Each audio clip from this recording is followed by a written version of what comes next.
All right, I've been keeping this one a secret from you guys for the last 3 months. I have found the last car. Out of all of the JDM builds that I've done, we've done everything from Supras to R34s to RX-7s, but I came up on an amazing opportunity, a once in a lifetime buy, and I had to jump on it. While I was buying some R34 GTTs, one of the owners of those cars said, hey, I have a car that you might be interested in. It's really rough. I've had it for the last 4, 5, 6, 7 years. I don't even remember. It's been sitting outside. It's missing everything. It's a project that I gave up on. And I was like, that's cool. Like, what is it?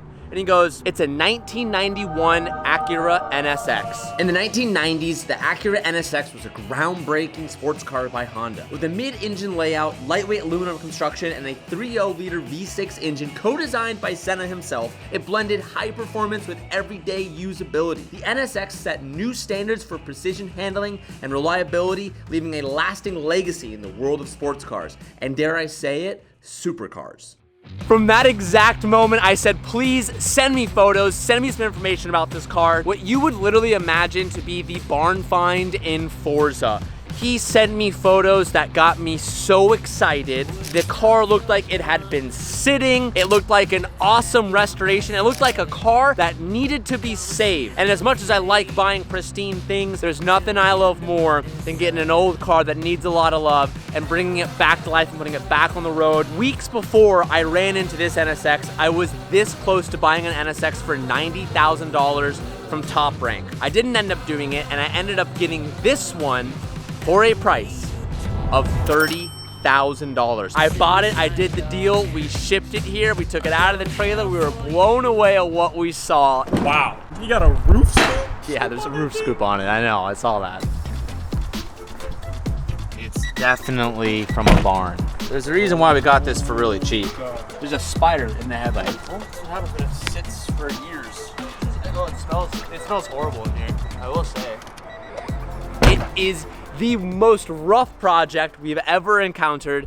And boys, right here is our brand new to us, 1991 NSX. This thing is so beat up, but it is so perfect in so many different ways. It has been sitting outside for, boys, I don't even know how long. It is covered in the most disgusting spiders, cobwebs, and layer of soot that you could not believe.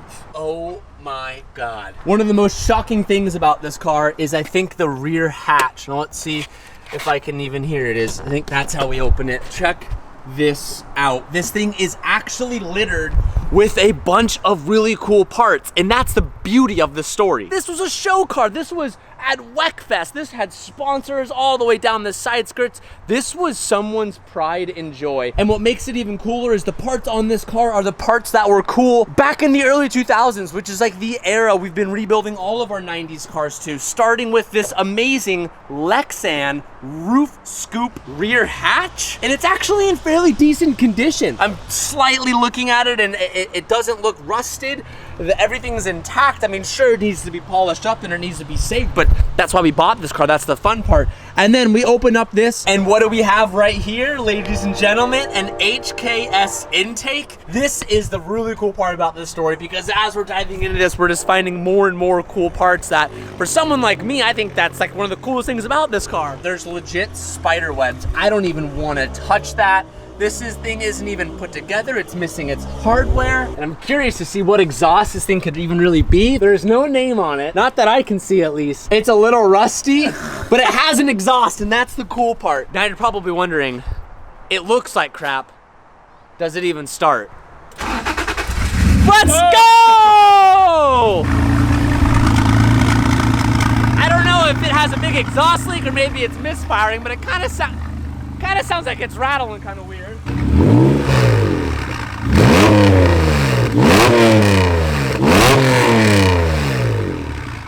Look at the dash.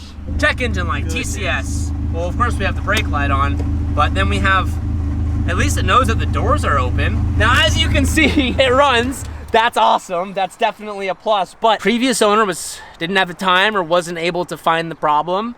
But there is a wiring issue somewhere throughout this car, which leads me to believe why the whole entire interior is pulled apart and there's random harnesses and the floorboard's pulled up and we're missing the whole entire nav unit and it's cracked and we have no AC and we're missing the upper and lower steering column box, and why all of the wiring and switches are pulled out, and also why the whole entire rear portion of the car is stripped of all of its dignity and what made it a beautiful NSX. There's problems that we're gonna encounter during this restoration that are gonna push us to the limit, that's gonna push us to the limit of where someone else gave up, and that's where all of the fun of this car is gonna be. This NSX is among the worst set of cars we've ever had on the channel, and I'm a little bit nervous because some of it may look farther than repair, and we are also missing a handful of pieces throughout the car.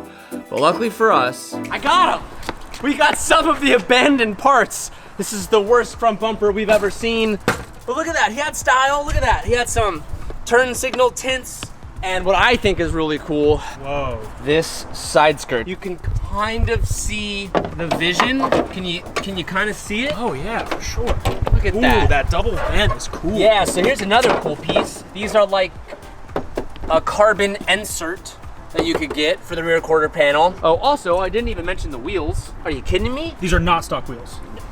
No. I don't know what These NSX are is. not stock wheels. These are CR Kais. They're very cool wheels. Maybe we'll keep them, maybe we don't. Let's talk about this real quick. Get a shot of this one. These right here, if you haven't watched the channel for a long time, these guys have never existed on this channel. Never. And I find it odd because on every RX-7 I've ever had, I've always gotten rid of the pop-ups. I've never had a pop-up car. I've never had one. And if I did have one, I've changed it to sleek lights, which you guys have raised hell down below in the comments. Well, this car obviously is NA1, has the pop-ups, but at one point in time, I don't know if our spirits are tied to whatever owner had this, he converted this to NA2, which is the NSX sleek light option. Now, obviously, as you can tell, there's NA1 lights back on this car, so they had to notch some of the front here. There's a really crappy wiring job. It's been modified.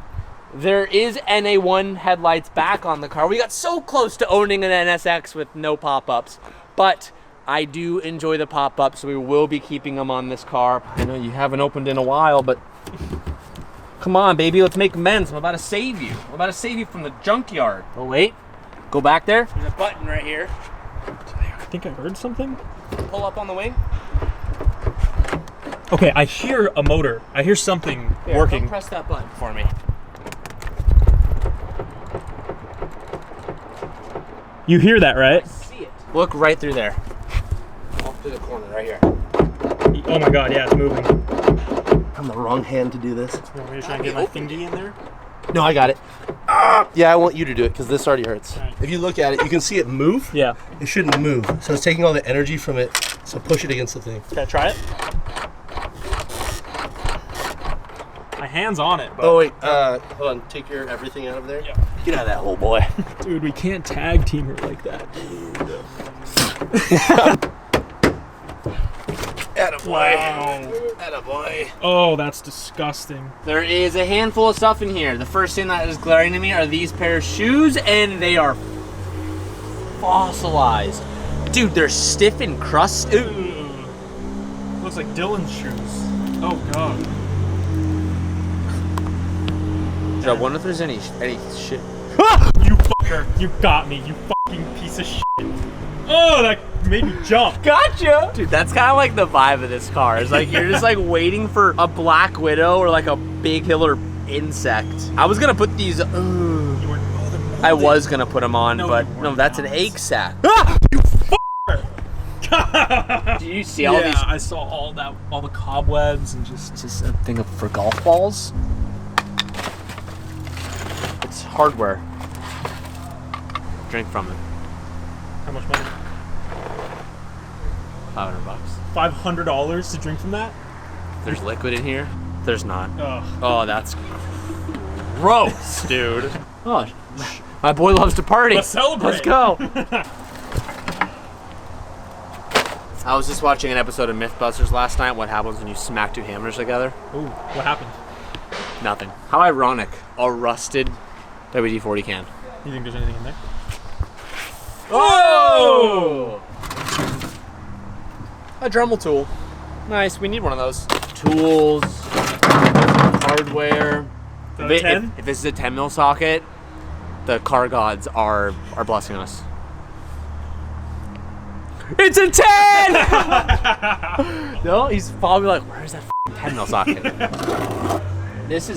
Oh, whoa, is that the center section? And it's a Honda one. Yeah, it is the center section. Oh, wow, yeah, because the keyhole's right there. Look at the backside of it. Ew. Oh. So we're missing this and this. Previous owner said he thinks he has them, hoping he sends them to me.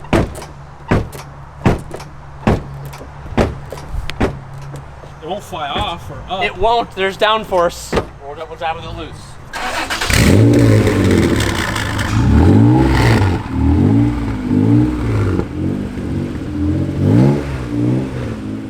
Before we go for a drive, I need Anthony to be able to fit in this car, and it's filled with junk, so let's take it out. Round it, all right. Oh. We're good. There's like no seat belts, and my seat's not bolted down or anything. It smells like a legend in here. It has that scent to it. Trunk? Weird. Should I hit it? No, don't do that. I don't know what that is. Maybe that's why we couldn't open it. Hey. You found that in a garbage can? I'm not interested. I just want to, let me clean your windshield. Let me clean your windshield. It's already cleaned. It's okay. I don't know. Sir, please. Please, sir. Sir. I mean, it runs good, you know? I mean, I see, this is where we'll find out. I don't know what the wiring problem was, but there is a wiring issue on this car. Does this car have 47,000 miles or 147,000 miles? 100, I see the one from here. Is that a one? 147. Oh, damn. It has way more miles than I thought it did.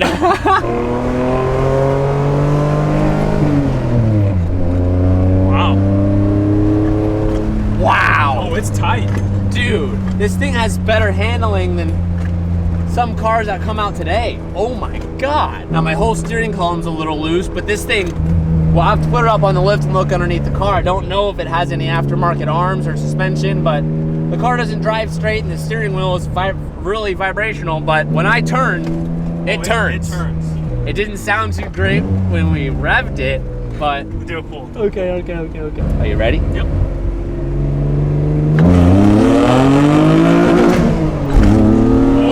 Oh, my tap fell off! Oh, shit! You ready for a brake test? Yeah. Okay, all right. Uh-oh. Uh-oh. Oh, it stopped. We're good. Oh,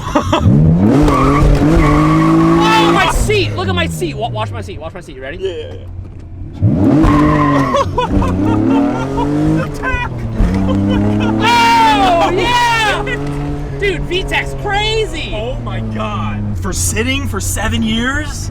That's kind of impressive. Wow. Are you kidding me? That was sick! That was sick.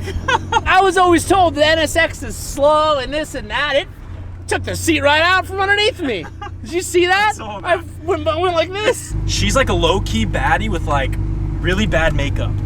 And like, you know, No, she's you like want to know what she is, Twan? She's not that. What is she? She's a true beauty Okay. that has been forgotten. And she's still gorgeous. Yeah. She just needs a haircut, a new set of clothes, a bath to shave a little bit. Yeah. Clip the toenails, Yeah. put a fresh coat on there, new pair of shoes, some high heels. But she's here. She's here. Wow. Oh my God, it's molded right here too. That's tight. Oh. What? Oh, left in neutral.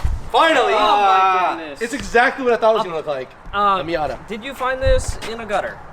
It's rough. It's so bad. Look at this, dude. As you guys are looking at it, I have a couple questions. Calvin, you were the only one here when we did the FDRX7. I think this is worse than the original RX-7. I'm a little overwhelmed. I don't even know where to start. Do we, like, Ian, there's a lot of wiring problems with this car. Yeah. I know you love wiring. Yeah. But, like, where do we even start? Dude, aftermarket connectors. There was a rat problem, I think. Like, do we... Hey, dude. Hey, TJ. Stop. That has. What is this? Oh god. Yeah, there you go, dude. Oh It almost gosh. fell over as I was driving it earlier. Did someone just not love this car? It sat outside for No, a very long time. Someone hated this car. There you go, bud. Oh goodness, dude, that's definitely suboptimal Yeah. for you. Yeah. No. Yo, are we No. gonna eat it? Do Eat it. it. No. Do it. You won't. It's not gonna get us views. It doesn't matter. You won't. So that's the other thing too, is this car is 147,000 miles. That's not bad. I thought it was less. I didn't realize, when I read it, I thought it was 47,000, and then I realized there was another one on the side, and it said one that was off, so I didn't notice it, but it's 147,000. Here's what we do. We do exterior, then we pop it up, and then we do the bottom side, and then we get to the interior. Disassemble everything, see what we're missing, cleaning it all off. It'll be super satisfying. Okay. And then we pop into the interior and clean as much as we can. All That's right. still there. All right, well, let's throw this on the lift and see what it looks like underneath.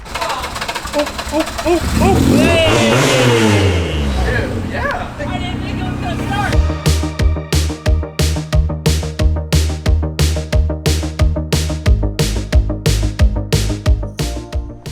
I don't believe it was in any accidents. That's why I want to put it up, and I want to see what the underside looks like. Hey, I heard him say wide body and bags. You heard that, right? Yeah. Wait, TJ, what didn't you say earlier? Yeah, what didn't you say? We are not doing Gonna wide put body on- and bags. You say that. This is a restoration build, and it already has all the parts we need. The thing is you could wide body and bag this car fairly. Yeah! Well, you heard it, man. Yeah!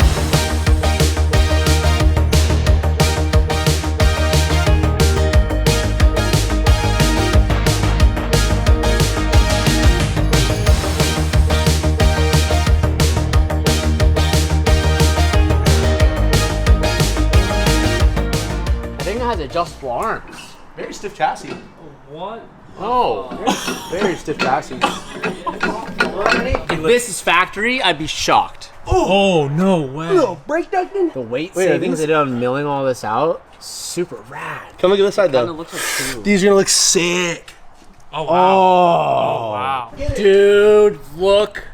This is bad. Look at all of that. That's the main seal. Oh my That's the god. fucking main seal. Oh, that's Oh. Let me It looks like there's tar built up on the bad. Oh, side that of side's bad. All right, well, we're definitely pulling the engine. Yeah, I don't know that what was that one is. question we were having. Definitely that's pulling it. what- Oh, for dude, sure. the drain plug's leaking. Dude, everything. of all of everything that we just Just- looked at, he goes, the drain plug's leaking. Well, it is. Dude, look at this bushing. Bushing is Look at shot. this bushing. I could literally take the bushing apart. Yeah. Well, we definitely need to order that. Dude, I'm gonna be honest. This might be a little. Don't. Don't. Dude, it's just on the just on the sheer thought of like trying to. These are all rusted. Every clamp, every bolt. To try to get all that factory replacement, it's a lot. The horn. I've never seen a horn get like that. I wonder if that even makes any noise. Wow, that's terrible. Earlier we were having the conversation of, is this car misfiring or is it an exhaust leak? And we found the exhaust leak. Well, I wonder what's going to start happening when we start pulling all these rusted bolts off. We're just gonna soak them. Like today, we'll spray everything, and then when we do it, we'll heat everything up. So like spray it with Coil or PB Blaster or whatever we have. Douse everything. Does your tongue typically stick out when you pronounce E's? Everything. Okay. Yeah. Douse, and I mean douse everything. I don't even like sitting underneath this all the spiders. Oh, he licked it. He licked it. I got every car I work on, dude. We're going to try to make a list of everything that we can see that we need to order so we can get these parts as soon as possible. It's going to be a big list. And some of this stuff, we already started making a little bit of a list of interior stuff, but we haven't done anything for engines. So engine mount and hardware, but where do you get the hardware? We can just find what thread pitch it is and all that, and order some. If McMastercard, thank you so much. If we can't find it from factory, and like someone's not going to get under this car at some point and be like, that doesn't look like a factory NSX bolt. Look at you. Axle boot went bad at one point. We got bad engine mounts, a bunch of bad rubber products like gaskets, seals. Oh man, there's so many rusty and missing bolts that we should probably replace so we don't get into a problem with adjusting. The exhaust, it's needing to be replaced. 1,000 cans of brake clean, belts and tensioners. The adjuster pulley might be screwed. What you got here, Pat? I'm gonna do a little dry spray first, and then we'll get the power washer on there. I don't know if you're gonna see a difference, if I'm honest. It's so bad.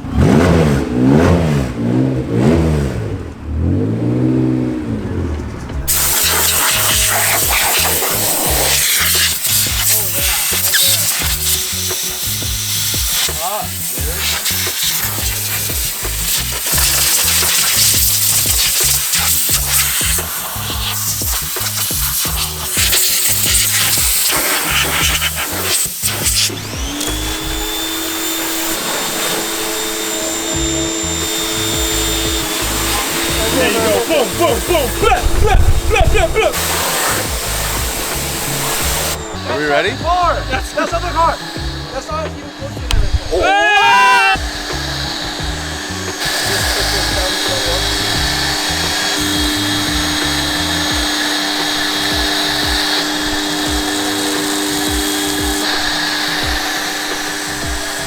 Only the best.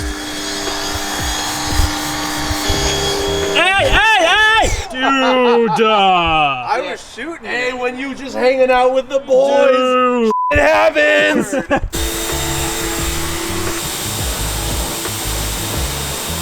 You can hear how clean it is. And I mean, from what we started to right now, it looks a lot better. It still looks really rough, but it looks a lot better. With all of this cleaned up, this sticks out like a... What do you think, Cal? I think it looks... I think from like the dirt that it was in, and I see what you're saying, this is an eyesore. Dude, the alternator Like- looks disgusting. The manifold looks disgusting. Are we gonna like spray it? Yeah, I mean, well, man, we're gonna be dropping the engine, so we're gonna be fixing all that stuff. You know, once we fix the body, this is like such a standout and it looks old and crusty, so we gotta fix that. But the car looks better. It still is super rough, but it doesn't look as rough. If it was a 10 out of 10 rough, now it's like a 7 out of 10 rough. But before we get into anything exterior cosmetic, or more importantly, drop the engine, tear into that, and see what's wrong with it so we can replace it, the place we wanna start first is the interior.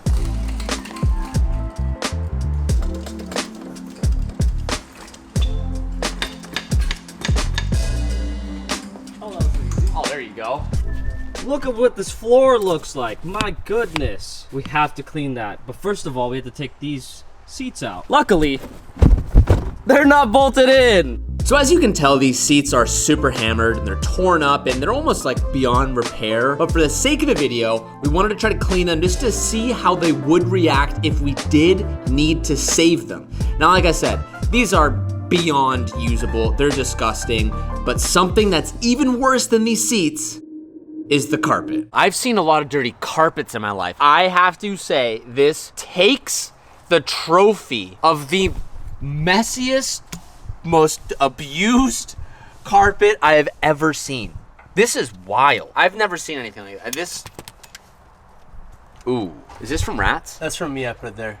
Oh, I planted it. So what I did is I took some of the carpet, I munched it up, made a little strand like a nest, and then I put it right there to let. I get it. Okay. Rats. There it is. Ooh, where is the rat problem? Dude, there's poo. That's What? literally poo. That's Oh, ew, I didn't even notice that. I didn't realize that was poo. So I definitely think we should just order a new carpet. Okay, Like, do you definitely wanna- add that to the list. I say we clean it regardless, yeah, we clean- just we to clean like, it. because we're going to be working in here. But now the question is, do we need to take the dash out? I Because don't if we're know going to how replace the far up we carpet, This is what's concerning. why? I don't know. Why was someone back here? The whole harness, Dylan. This whole car. Oh my The whole car just like. God. I think there was a rat back here. Ooh, I want to see. There's all these like fine shavings of things. All right, commence the most satisfying carpet vacuum sequence we've ever had.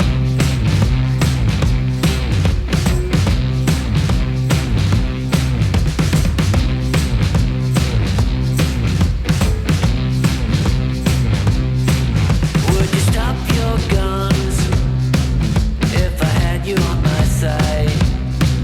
Come and seal your fate till the end of my desire. Carpets are looking super good. Those cleaned up decently well without even getting to shampoo. Next thing we're gonna do is start replacing all of the parts that are broken, cracked, destroyed. There's a lot of pieces like this that just have this panel.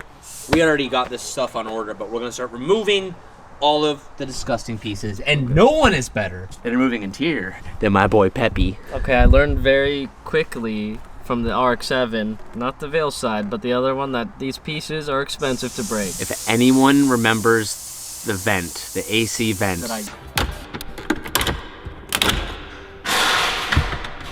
did it? Kelvin destroyed this vent.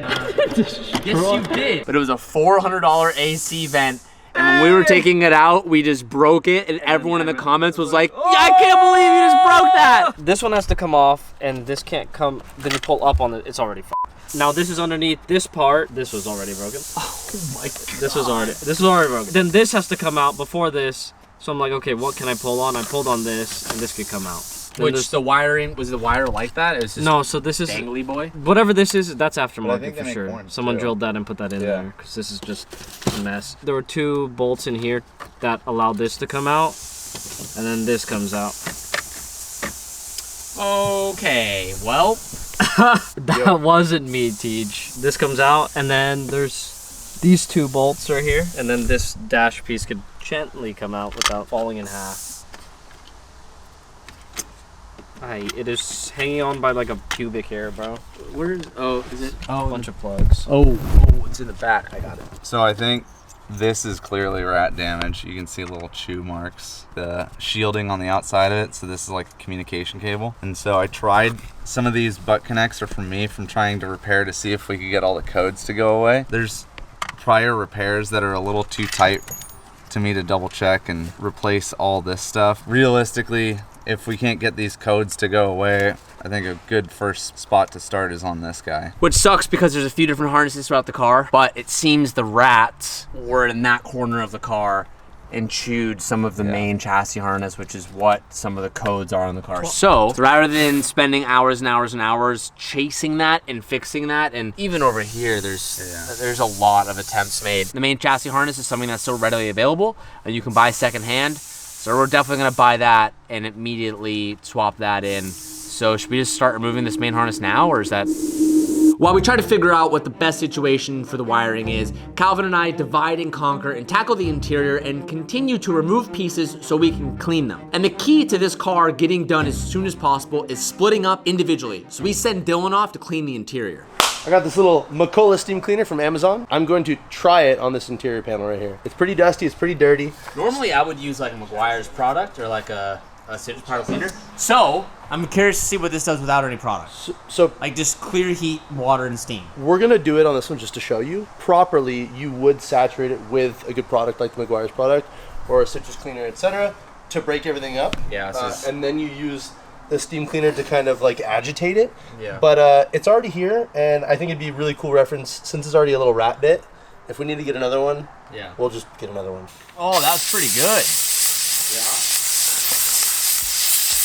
This is one of my favorite products from Meguiar's. It's the Citrus Powder Cleaner Plus. I don't know if you can get it in the store. You can definitely get it in the Hunt & Co. Meguiar's Ultimate Box, available on Amazon exclusively. It comes with a bottle of this stuff, but super, super, super, super, super amazing. We literally use this to clean our floors. It's like that strong. Brush our teeth. Clean our clothes. Yeah, it's what I use to make Calvin not Look at this. stink. Look at this. So I'm gonna steam on top of this. So I'm gonna use this to really start to eat it all of the grime, and then I'm gonna steam on top of it. Okay. So we have a steam section. That was just steam. Now this is a Meguiar citrus cleaner.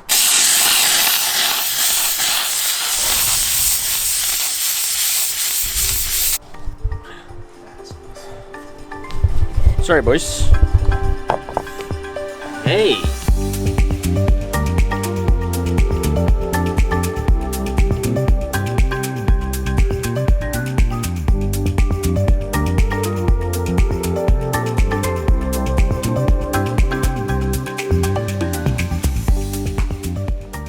That came out really well. This reminds me a lot of when we did the FDRX7 and we spent days and days and days cleaning out every single piece of the interior. I have faith. Time to do the rest of the car.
we've just come across some great news. This is the reason why we have people like Ian in this world.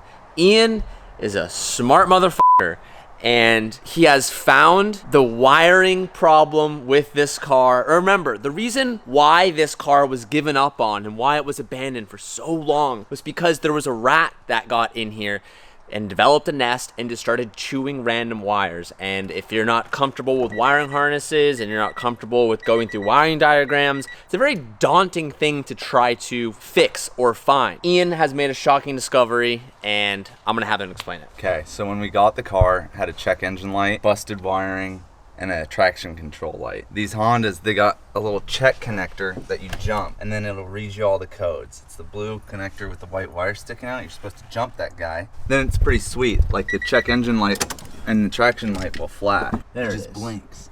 Right there, that's a check engine light. And they blink out the codes. And so the problem was, the rat had chewed a wire that is the wire that goes to the ECU for the codes. So you'd jump it all you wanted and nothing would happen. Taking all this apart, found a break in the wire, and we jumped it, and that was able to give us our codes. Moral of the story is like, it's like a O2 sensor away from being good. So That's crazy. and a broken traction control switch. We're gonna get a couple parts before we take the motor out and clean everything up and do the service, and then, you know, we could be totally good. That's a really minor problem that could fix this whole entire car. Now, it takes a lot of experience and a lot of know-how to be able to find that, and that's what Ian's really good at. And we were just looking at wiring harnesses online because we were just like, dude, we don't know where the problem is.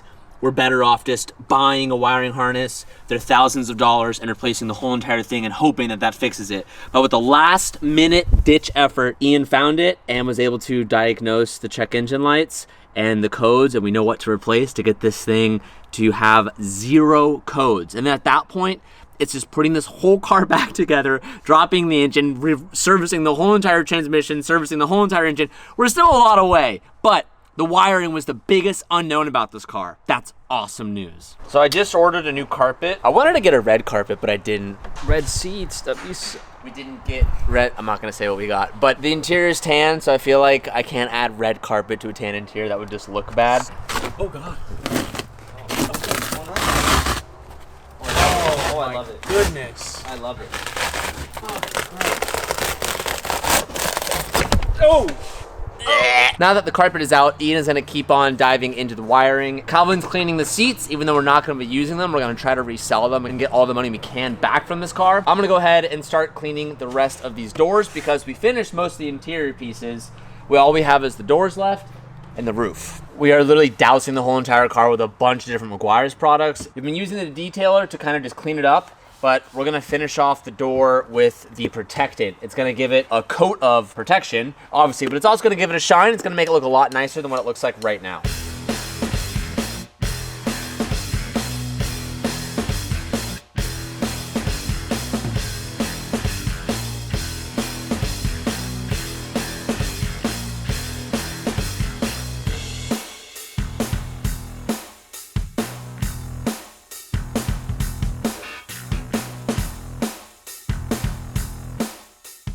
That looks really good.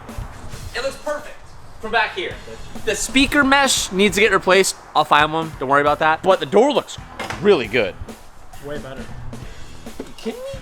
Damn, it almost looks new, like new leather. I know, it does look new. And it smells nice now. It doesn't smell like poop.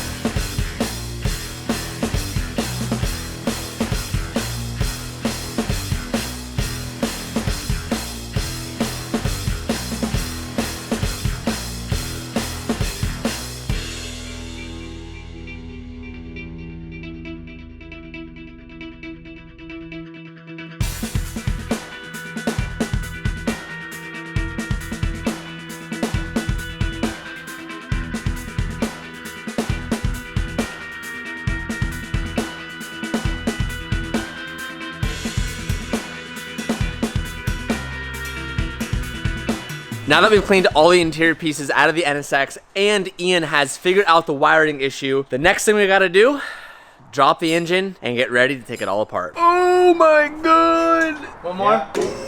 Okay, I think we gotta start moving back. Okay, hold on. Cool, keep going. Make sure the car doesn't tip on us. Yeah, That's right. Good. Very good. Go up all the way. Dude, this is bad. Oh my, it's like comical. Yeah, you can even see. Oh, look at this right here. Dude. What is this? 3 pieces or is this just one? Who knows? Oh yeah, this motor mount's good too. Oh look, there it is. Yeah, no, she's Oh my god. golden. Someone tried to keep it in there. Oh yeah. Do you want that? Oh my, you don't even need to burn them out. Dude, the thing went. Boop. buy a Honda NSX. Like, this wasn't bad. Yo, Dude, mint FR, dude. condition. For real, for real. This is one of the worst engines we have ever seen on this channel. Covered in sludge, covered in oil. Definitely needs a teardown and service. Oh. That's terrifying. Lock it. Oh yeah. I don't. If it goes in a little bit, I'd rather have to not push it all the way up the hill. This is what we're gonna be using on our first attempt at cleaning this. This is Meguiar's Citrus Power Cleaner Plus. You guys haven't watched this channel for a while. You have heard us give this thing the praise and the glory that it deserves. It's essentially like a really strong degreaser. It can clean our floors. That's how aggressive it is. So we're gonna douse this thing front to back. I'm just gonna start spraying it. I'm gonna let this stuff just soak on the engine. This will help break up some of the dirt, some of the oil, so that when we take a power washer to it, it's just gonna allow the job to happen a little bit easier.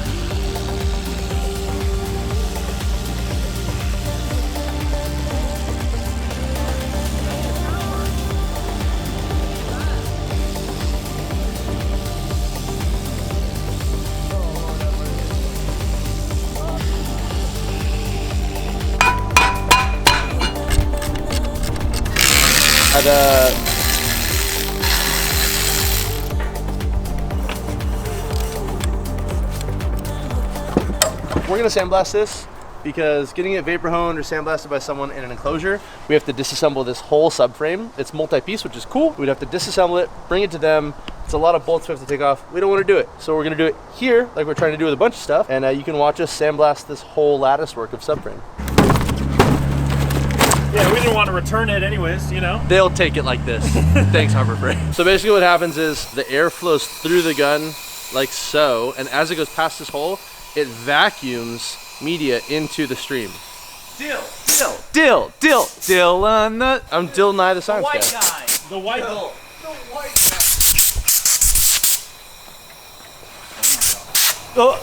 Take I that. didn't feel anything. What All right. do I do? I want to cover like all the stuff that we don't want to shoot. So mostly the motor, you know, like the big holes that can get the abrasive in probably isn't going to live too nicely after we get it full of abrasive. Yo, look how fucking magical Ian looks right here.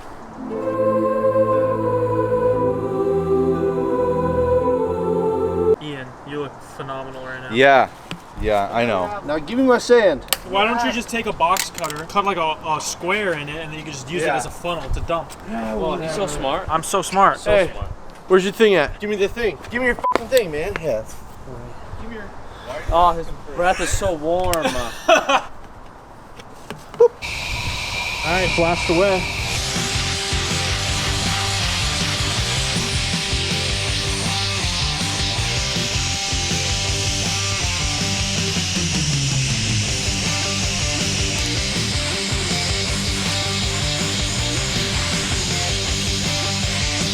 This is truly my favorite thing about this build. Taking something that is garbage, turning it to not garbage. This came out amazing. Media blaster, great investment for the shop. Always gonna be using this for the builds moving forward.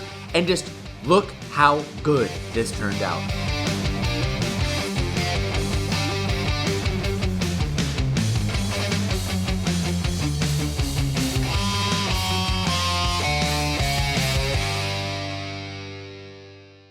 Now we're gonna get into the meat and potatoes of this whole entire video. The most daunting task of this whole entire build, in my opinion, and that is doing a full entire service on this engine. Now it is a Honda, so it should be easy, right? That's what Hondas are meant for. Right here we have a full service kit. This comes with everything that is meant for the 90,000 mile rebuild. Now this is at 147, but it was the biggest rebuild kit that we could research that was like, just do this when your motor's tired. So, comes with a water pump, comes with all the service belts, comes with the new water pump cover. I think that's what that is. All the various gaskets that we would need, washers we need, even down to like super small stuff like radiator drain O-ring. All the oil that's all over the side of our engine is because these things are in bad condition. So it's time we replace them. I'm gonna remove this.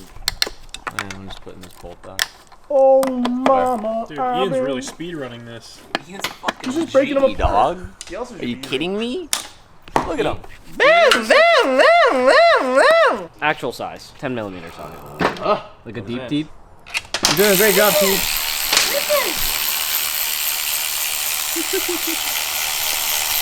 If I farted, I'd kill him. People are always commenting in the videos, TJ, why don't you wear gloves? I don't know, I just don't. I win. I did my side first. Did you put that right here?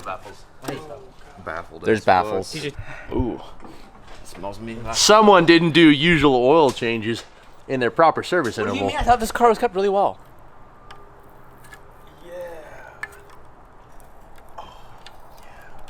Peel it. Peel it. Peel it. Yeah. Peel it.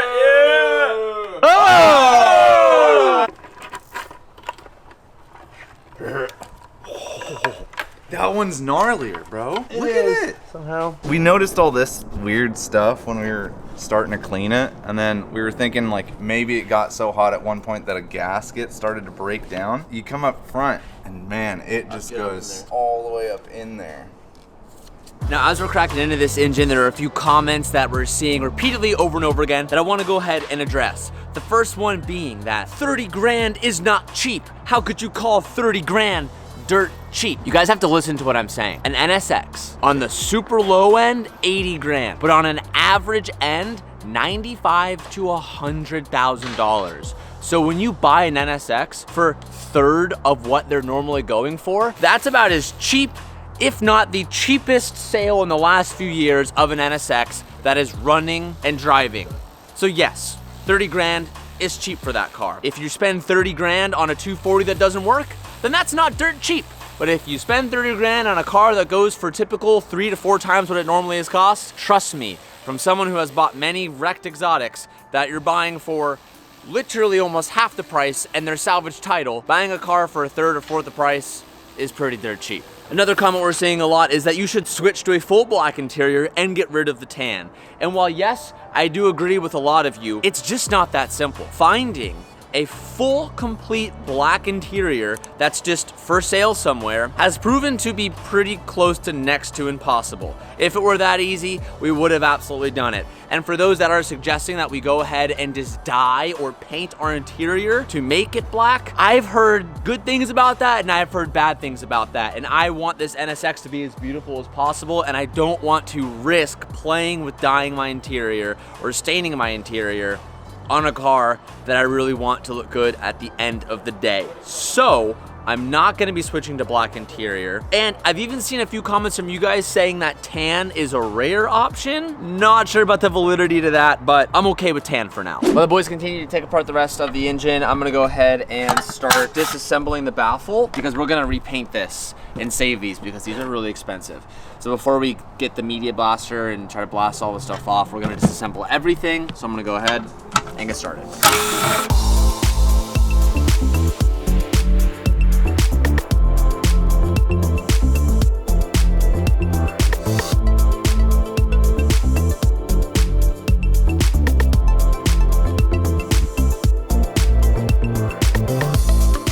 With both baffles removed, we're going to prep this for more cleaning and paint. Calvin's gonna continue taking all of the RTV off the top of the baffles. Dylan is gonna grab a valve cover, I'm gonna grab a valve cover, and we're gonna try to clean these the best that we can before we go ahead and try and strip all the paint off it.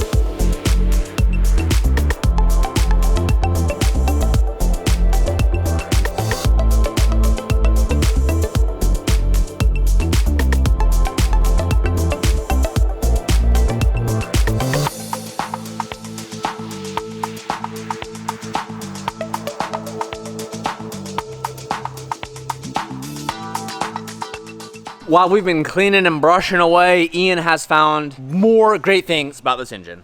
I think the belt's a little stretched out. Why is that bad, Ian? As the motor's spinning, it hits all the springs and it'll be able to just move in time a few degrees, and your cam timing's just junk, not steady. Do you see this? So That's just perpetually happening. Yeah. While you're driving and revving. Belts intervals. have a shelf life, they have a lifespan, and when you don't follow the recommended services, you neglect things, and then you have a motor that randomly pops one day and you wonder why. It's because you didn't do the interval services that was once needed. That's why we're here to save this thing. I took, not the dish sponge, that's definitely not from Throttle, that's ours. This is definitely ours. We bought this. And I scrubbed this, I did a little soap, it looks really clean. I got a couple more spots, but this is what it used to look like. Gummy. I think they should... Crazy difference.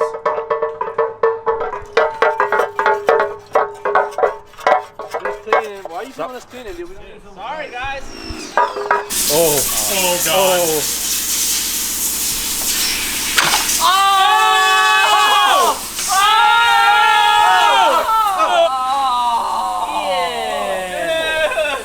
a rust spot from sitting for so long. Like it was sitting like that, and the rust formed in. But I thought this car was timing in really cover. good condition. And there's the corrosion from. That's impossible. Dude, this Ian. car was driven every day, Ian. That can't be true. was. That's disgusting. Corrosion. Oh god, that's gross. I think that smells really bad. It looks like what human fat looks like. It does. if It you looks like take it out of the fat. body. I don't know how that happens. It looks like pee.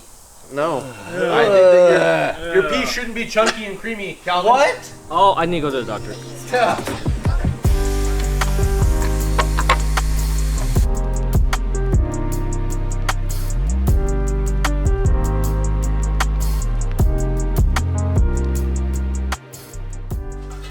These valve covers came out really, really well. We did our best to clean them. When we did the media blast, it sends little sand pieces everywhere and sand bits, and that's what's breaking up all of the junk that's on there.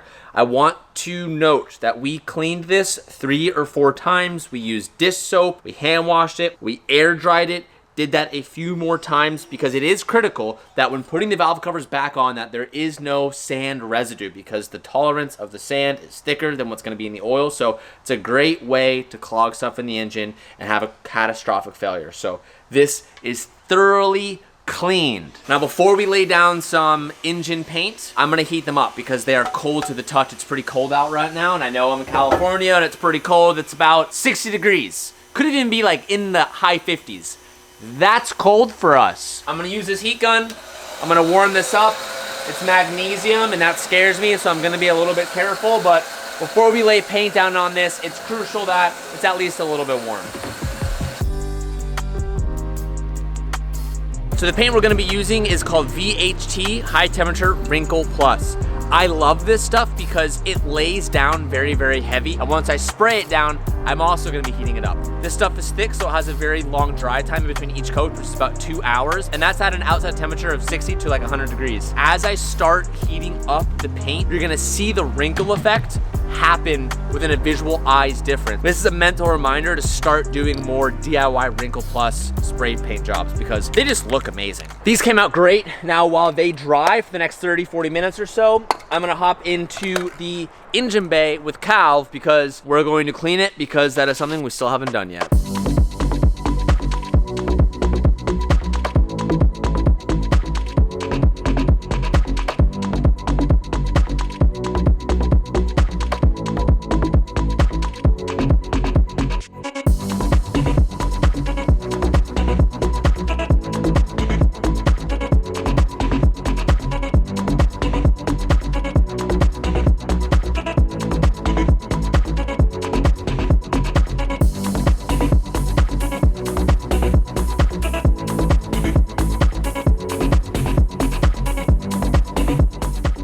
Alright, Dylan just did a Dylan thing. We had some black touch-up paint, and look at that. We were gonna do the same thing. We had the idea of like painting them black or red, and then just like Rawing the face. yeah. But we did the reverse. We did raw brake with a painted face. Like, you gotta switch it up. You never know. When we had the bumper off in the first episode, we were looking at the crash bar right here, and it looked like The crash bar was a little more bent right here, but we couldn't really tell for sure. We kind of glazed over it, put it in the back of our heads, and we're like, we'll address it later. Well, right now, it's later. As we've been producing these videos, I've been getting a lot of people digging deep and trying to find the history of this car, and I've had some people say, the history of this car was great, it's always been so good, it's not that bad. Well, I've also had a few other people that are like, yo, that car was once hammered, everyone beat on that car. It was also crashed at one point, which is what we're finding here. And as we were just looking at this front bumper, we started looking at this front fender, and I'm gonna show you something and tell me if you guys can see it. Anyone see anything right there? That should tell you everything. That's supposed to have a corner light. That's poorly bonded in there. Second of all, this is just Orange Peel City. Third of all, that's a run right there. Fourth of all, that's a 16th inch of Bondo. And these are supposed to be aluminum fenders. Yeah, because you can see right here, it's all rubbed in, but it's aluminum, right? This car's old, so we don't know which owner it was. But that's the beauty of it, and that was the whole point of this, is this thing has been through the ringer. So essentially what we're saying is we have found a bunch of Bondo in the front right corner. It's not salvaged. It clearly was never reported. It's nothing like the frame is bent or anything, but there was definitely some damage in the front. Some fenders were patched up.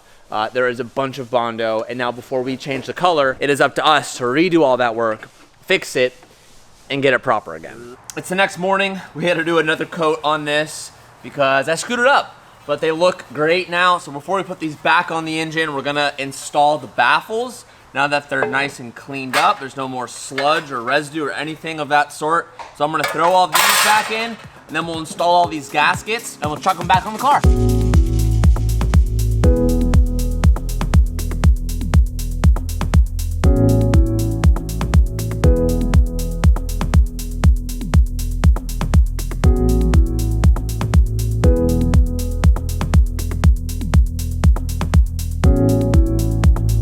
With both valve covers painted, all the gaskets installed, the baffle installed, we're gonna now put them back on the car. We have all brand new little washers for the bolts that hold in the valve covers. This part's gonna be really, really satisfying. And before we close this engine up, I do wanna show that we have the new belts in. Ian checked the lash. Yep.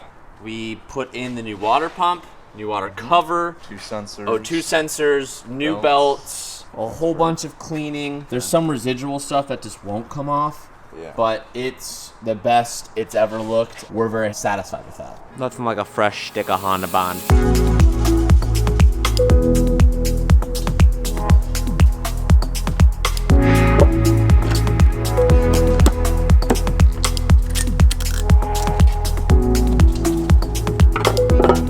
Valve covers on, starting to put back all the hardware and fit the harnesses back together. It's back in! Let's go! And with the motor back in the car, we're still missing a few things. So we did a little bit of digging and we actually found some of these engine covers that were missing because there's kind of a sore spot right here. And with the valve covers painted, it looks good. We did find these things. We're probably gonna get these painted and we're gonna do a little more DIY painting and get these things back to normal. All right, first start up with a 90,000 mile service and all the bits and stuff. The motor looks good for the first time. Can this car run and be happy without being abandoned? Go for it.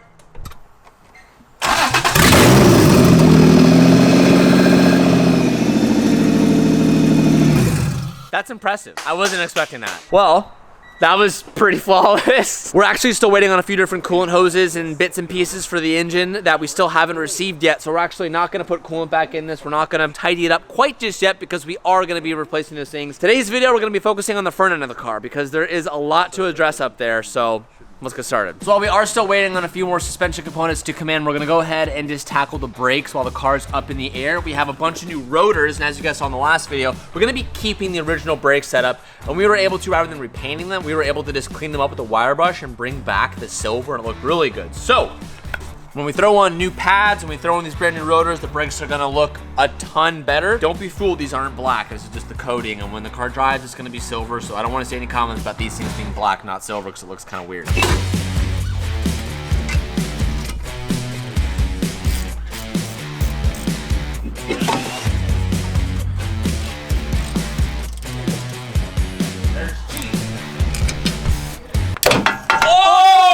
That was not finger tight. So we're gonna be removing these old crusty lines and we're gonna be upgrading to steel lines. So we can go real fast and then stop really fast. Oh, you have new hardware. Okay, well then I'm gonna take out this crusty one that I'm replacing it with.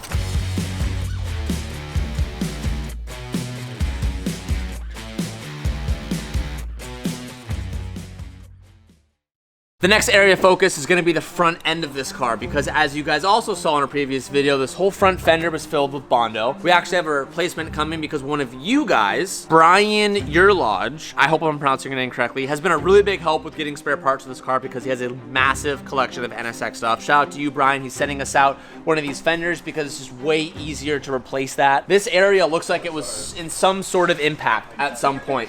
Don't know to the exact extent, so we're going to be focusing on taking this stuff apart today and trying to get these motors to work. Currently, the pop-ups aren't doing the pop-ups.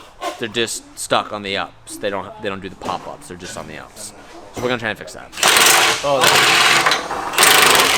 thing attached to it?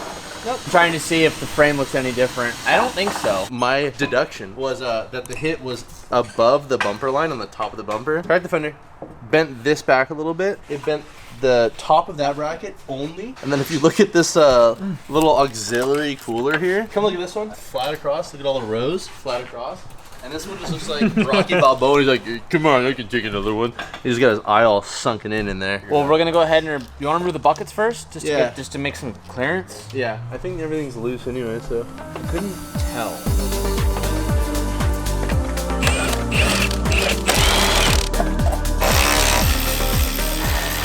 So check this out, check this out. This bolt is also free spinning. And then it's like they put a self-tap screw with the Phillip heads in here. Then the Phillip head is completely stripped. 12 seconds later.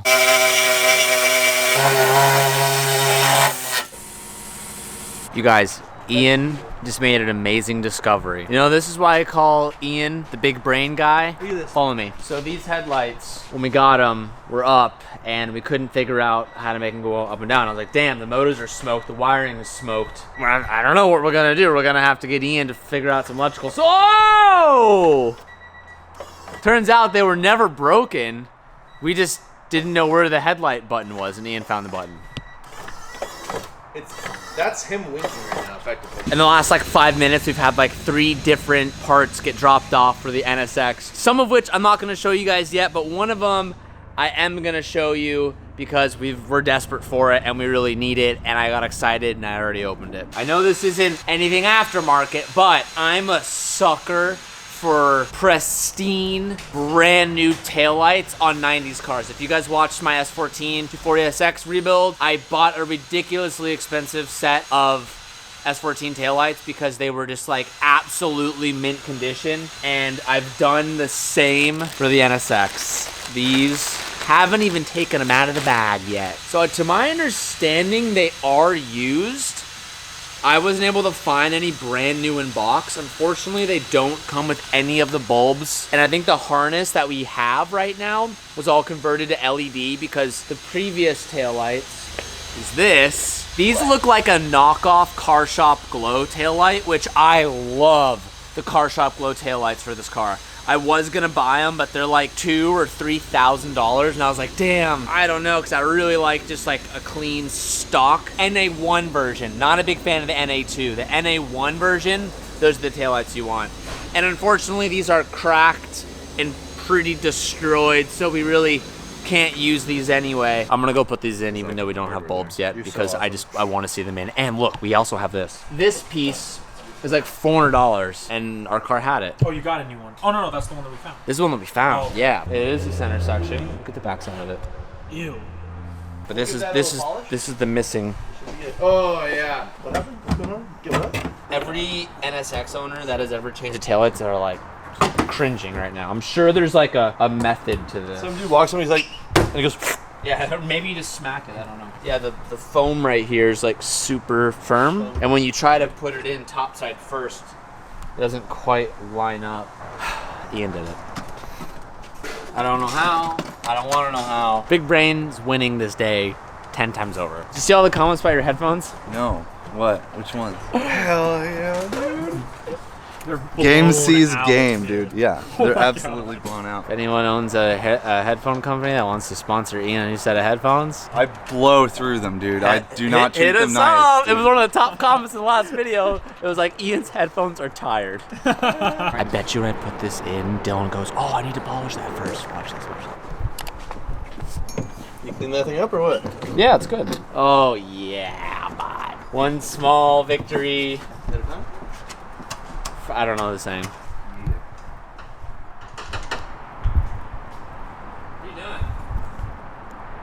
Me? Yeah. Just fucking tweaking like usual. He has the tape and everything. Look at this. Look at. Come back here. I couldn't stand it, dude. It was so nice. I probably should get the orbital out, but What? Say it.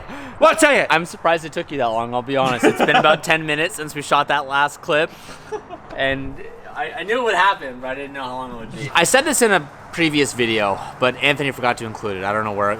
Or maybe I forgot to press record. I have a few questions that I want your guys' input on. One, I don't know what color to make this car. I saw some comments that that you guys like this green, and I know it's green like the RX-7 was, but guess what? I painted the RX-7 because I didn't like this green. I was originally gonna wrap it like it's called silica brass. It's like an R34 color. It's like a champagne gold. Then something I've always loved was red NSXs. I feel like every NSX out there is red, so if we were to make this red, it would be like, you would expect it. So I was trying to do a color that you guys like, would be like, whoa, that's different and not British Racing Green. We like that. I want to get your input because I really want to make this thing red. So thoughts, give me some color suggestions down below that maybe you guys would like. 2, wheels. We obviously haven't done wheels yet. We have CRKs that came on the car. I'm just not that fond of them. So the 2 wheels that we're looking for, I'm just going to shoot you guys straight. We were looking for Advan GTs. Right now, they're like 8-month back ordered. So I reached out online. I got a bunch of suggestions from you guys. And we were looking for maybe like a 5-spoke or going like RGs. But I found a set of really cool TE37s. They're like it's a special sizing for NSX where you can have the deep concave that you get in the rear of TEs, but oftentimes when you have a JDM, like my RX-7 or my Mark IV Supra, I have a good concave on the rear, but on the front it's flat. The fronts are made in a special way where you have like double concave in the rear and the front. But I know you guys hate TE37s. I'm really trying to do this thing different. So would you guys hate if we did TE37s, or should we just send it? Because they're really cool. I can get them right now and I can get them in like a week, and I can make them the color that I want. I want to hear you guys' suggestions down below in the comments. Color suggestion, and would you guys be really mad if I did TE37s? Also, if you notice behind me, we have this big light instrument. We found some dents in the door panel, and rather than replacing it, we called in a PDR guy to try to fix it.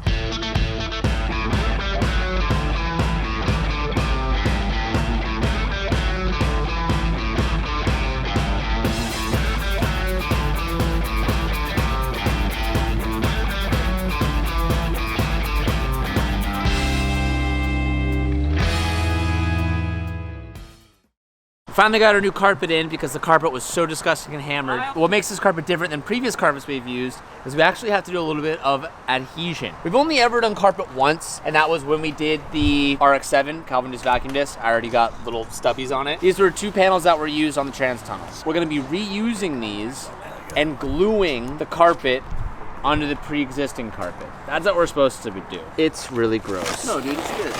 I bet it smells good too. You can take a sniff.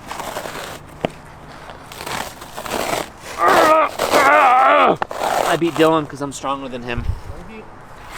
I still beat you. Thank you. So, ew! Dude, you're gonna mess up our paint job. Also, everyone loved in the last paint video that. Leaving my mark before we go to the new shop. What can I say, baby? Calvin has a brand new set of glasses that record, so we'll probably include some footage of him buying these at the store. You can't because if I record, there's a big blinking light. Oh, hey!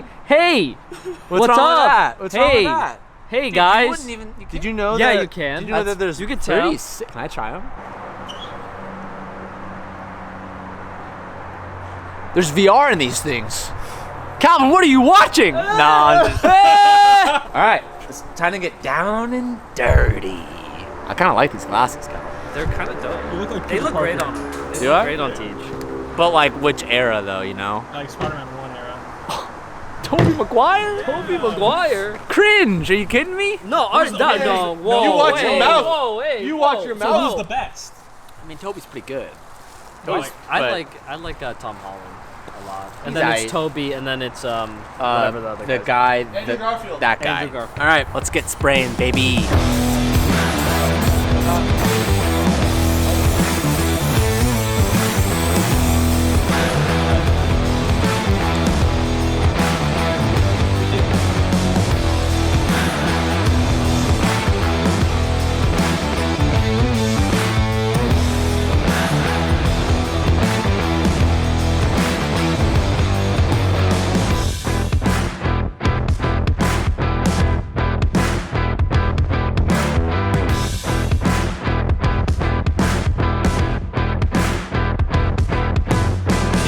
That makes me happy. We haven't shown them all the interior stuff yet, right? I don't think you guys have seen that. No. I'm gonna wait. This is gonna be a complete new interior.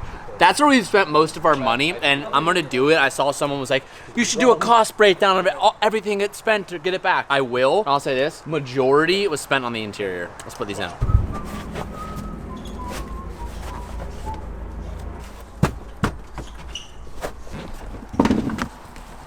Also known as a. It's not a, yeah, it's weird. Like, I always think about this. That right there, that's what hope looks like, everybody. Looking at this crusty little thing really ruins it, but like you can see how good all the clean interior looks now, and when all this is clean plastic, the steering column goes on, that's awesome. Right here, I have a box that was imported from Japan that is consisting of a bunch of pieces. We're missing a glove box. Let's put that aside. We're talking brand new in bag. Please, for the love of God, be very careful with that. This is a key part to the interior. Love seeing that. Let's put that to the side. Ooh, I think this is actually the tack bezel. Yeah, the back one. But Oh, there's your button. Are we missing that button? No, your button for the headlights. Oh, look, there's a TCS button in here. Ours was broken, and we bought one. That's weird. Ours is located in the center console. Really? Uh-oh. Is this an NA2? I don't know. Maybe we got the wrong bezel. We'll find out. Stay tuned.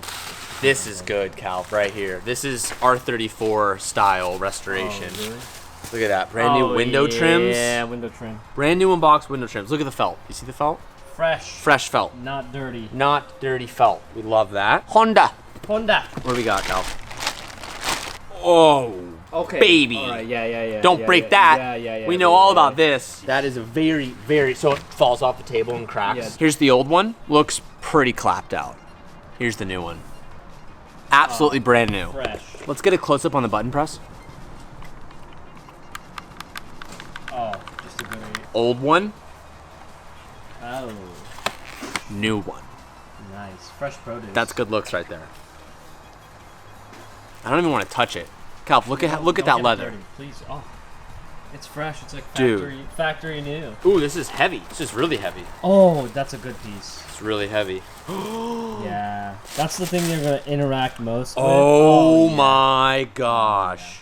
I think we spent close to $5,000 on Really? interior pieces. Jesus. Oh. Yeah. Fresh. BNIB. I also have a box here from our friend Brian, who had a bunch of NSX parts. Ooh, okay. Our car came with nothing in the trunk.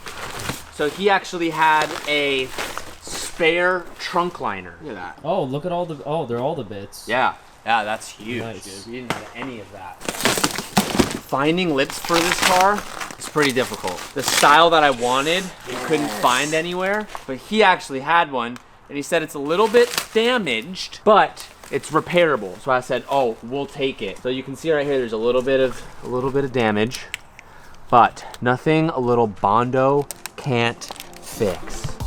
There is something about seeing a table filled up with brand new parts that just gets me going. So now that we have all these laid out, we're gonna start swapping over the pieces that we can. Some of these components look like this armrest that's gonna go in the center console. We also have some radio pieces and some vent pieces that also need to get transferred over. Now, a lot of these pieces came from a place called Mita. I'm gonna link them down below. They started to support us after the last episode. They've been sending us some good parts. So if you need stuff for your NSX, check out Mita. It's linked down below. Interrupting Calvin's time lapse to show you a box that I just got from Mita as well. One thing that was requested was all OEM replacement coolant hoses. Now, this job would have been much easier to do with the engine out. For the sake of time and for YouTube, we put it in and we're like, well, we'll do it later. We didn't think we'd get this so soon. There's also a fair amount of products in here that Mita makes themselves that they sent out. Some of the stuff that you can't get new, they actually refurbish themselves, like this piece. When we install all these door pieces, I'll show you so you guys can get a good look at what they actually are. They also make a really cool shift knob that I was really excited on, and it looks like the NSX R shift knob. And oh man, that feels and looks great. So this is the rear hatch bezel and vent. So new one, and this is the old one. New hotness. This is the new one. Oh, that smells really good. Damn.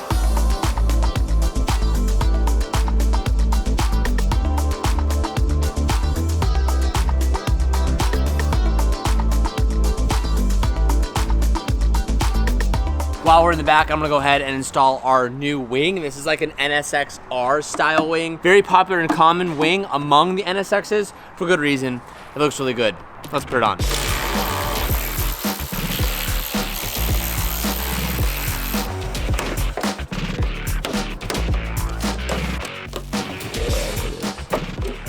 All right, now you unclip it.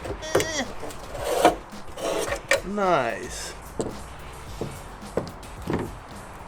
Done. While Calvin's working on the interior, while I've been working on the back of the wing, Dylan has been in the interior of the car, dealing with probably one of the most unfun jobs you could possibly ever do on a car. I had to lift all the carpet that we did, which is fine, fold it forward, and tap every single bolt hole for the seat. And then since I did that, I've been basically kind of just like, you eyeball it, take a look right here, eyeball it, kind of hold your finger in a similar place. Oh, so let me see the hole.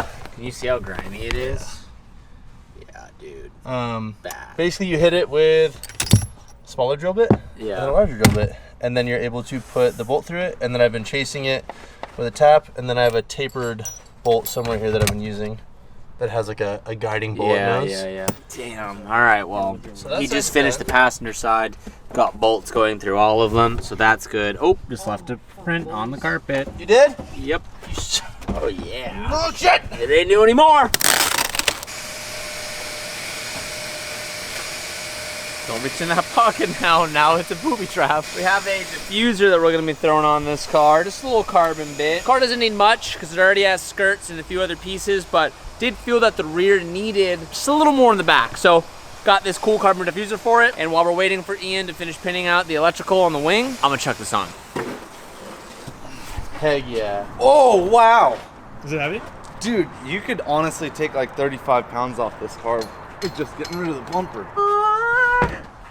It's just like you still can't see it because it's green. It's really ugly. Turns out that rear bumper was an absolute nightmare to take off. There were so many pieces of hardware, but I guess that's 90s technology. This is our new diffuser, and it calls to reuse all of the fasteners that came off the stock bumper, so have a little bit of modification to do to make sure this thing fits nice and tight so it doesn't end up flying off on us, but it looks good. We're adding a lot of carbon to this car, and I saw all the comments in the last video. A lot of you guys suggested going white with the car and then doing mag blue wheels and having all the carbon exposed, and that would match our RX-7. So right now, I'm kind of leaning towards doing that. There's a few other colors I'm considering, but the white is tempting, so thank you for all the suggestions. We had over 5,000 comments in the last video. Your voices are heard, so whatever feedback you guys have, if you want to see us do something, leave it down below, because trust me, we listen. Now let's modify this diffuser so it fits the bumper, assemble it, and put it back on the car.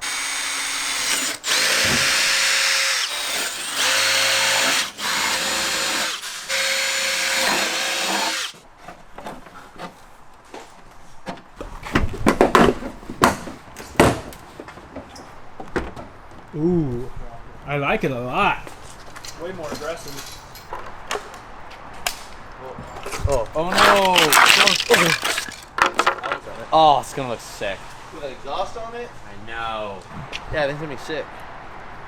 It's really cool. And now, my favorite part of this episode, putting back all the brand new pieces. But this is what I saw from the very beginning. I saw the potential, and seeing it come together is one of the most satisfying things of this whole entire build.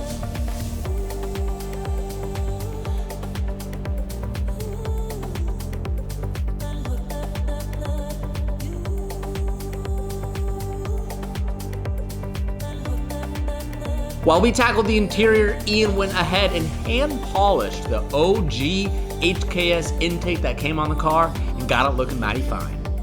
The NSX comes with a cassette player right here. A lot of people end up modifying the center console and they end up like making their own hole for a double din and then just like Bondo the rest of it so it's sleek.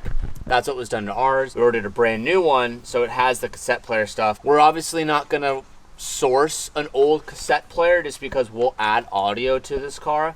I don't know what we're gonna do yet. So we'll have a little hole for now, but we will sort that eventually. That's gonna need to come out. This is the first time that we've actually had this interior in the car, which is really cool to see. I don't know if you got a shot of it, Cal, but Yeah, look at that. that is so rad to see that together. This is my favorite thing about this whole entire project. It's that we sourced a lot of new interior bits that we were just missing, but it's really cool to take what was once left to rot, and who knows if it was ever gonna see the light of day again, or what was left to become a parts car, and to put in some love, some elbow grease, and some Meguiar's product. This we didn't source new, we just like heavily cleaned it and brought it back. It may not be perfect, but it's like more than good enough to where if you got in it once the car was done, you wouldn't like look back there and be like, man, that's really grimy. And that's what makes this type of project so exciting to me, is taking what was once considered trash or a parts car and reviving it. So, cool moment.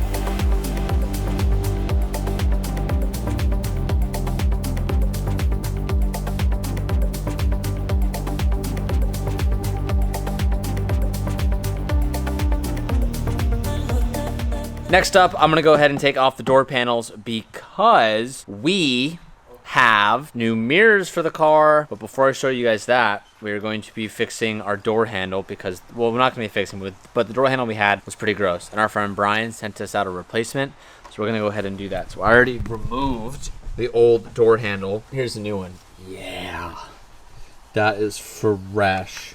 Our other one worked, but let's get a side-by-side comparison here. Yeah, don't need to tell you that the one on the bottom is definitely better. So we're gonna replace that. Then we also have a new set of mirrors that we're gonna throw on. And to get to that, we need to get the door panel off to access that. Cal, what kind of mirrors are we gonna do? Some carbon fiber ones, race ones. Craft These are- Square. These are sick. We have the same ones on the FD. Oh, do you? Really like them. Thought this would be a good touch. We were gonna go Ganadors on this car, but we just couldn't find any. It was a long search. Pull up and off, and it requires medium force, but... Oh God, what did I just do? Let me tell you, Calv, it's not what you want to see. A few moments later.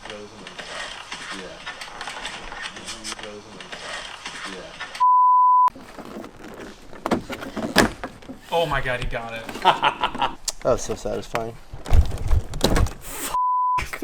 I wasn't filming, but tell him what just happened. This thing was f***ing dangling and it caught on my apron and it fucking snapped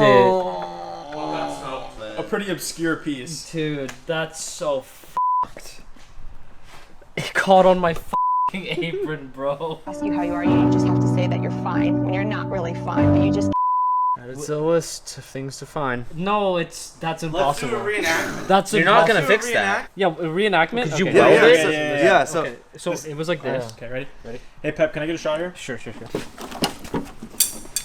And you hear a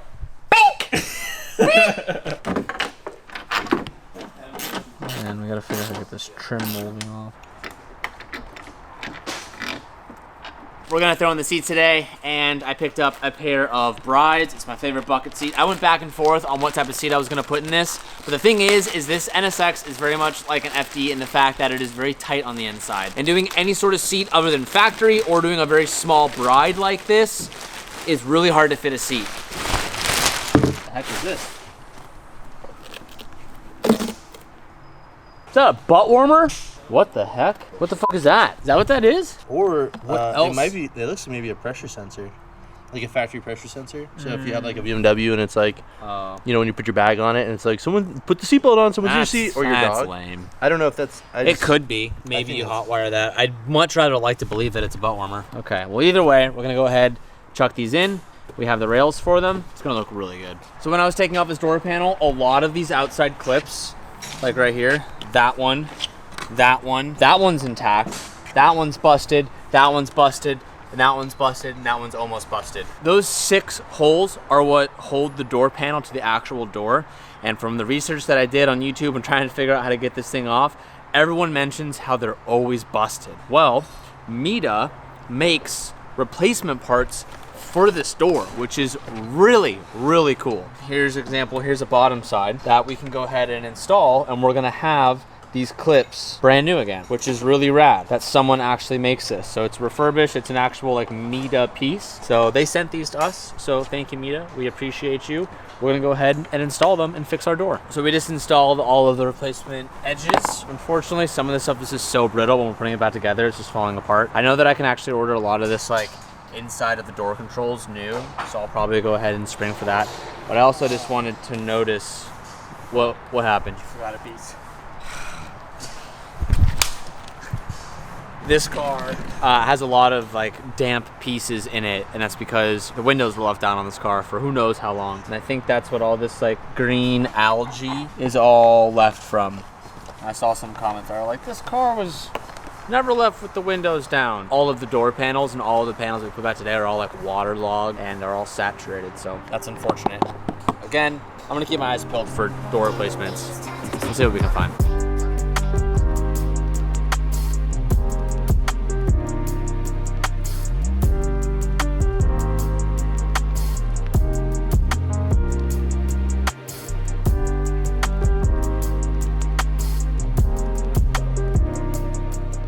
Now that we have finished up the speaker covers for the door panels, there's one more speaker in between both these seats, and with how good the interior looks, we're gonna give the same attention to this little speaker as well. So Dylan just finished taping this thing up, and I am just gonna start painting on the die and do the best we can to get this thing looking brand new again. I've been tasked with getting the paint off of this. We were just gonna sand it, but unfortunately, if you look at it, you'd just be chasing it because it's already peeling. I thought to myself, and I suggested to the boys, we should just strip the entire front bumper and start anew. Cool thing about the NSX bumper is that it comes in 2 pieces. I took it apart, I took all the metal bits off, so I'm gonna go ahead and apply this paint stripper. Hopefully it does its job. I'm gonna put this paint stripper on there, and we'll see what happens.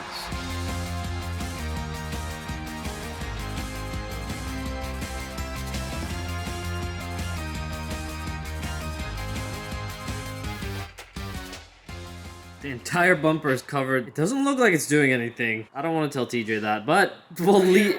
What? Hey, Teach. One hour. What did you do? 1 hour to 24 hours, okay? It's a check every 90 minutes. Will they expect you to stand by for 24 hours? What happens if you're not there for hour 12 and you're asleep? It's just, you know, just check. Make sure it doesn't dry. It said, I don't know. Well, tomorrow's the weekend. We're not gonna be here. We don't have a scraper and we don't have a rinser, so, but hopefully it does something by hour 4.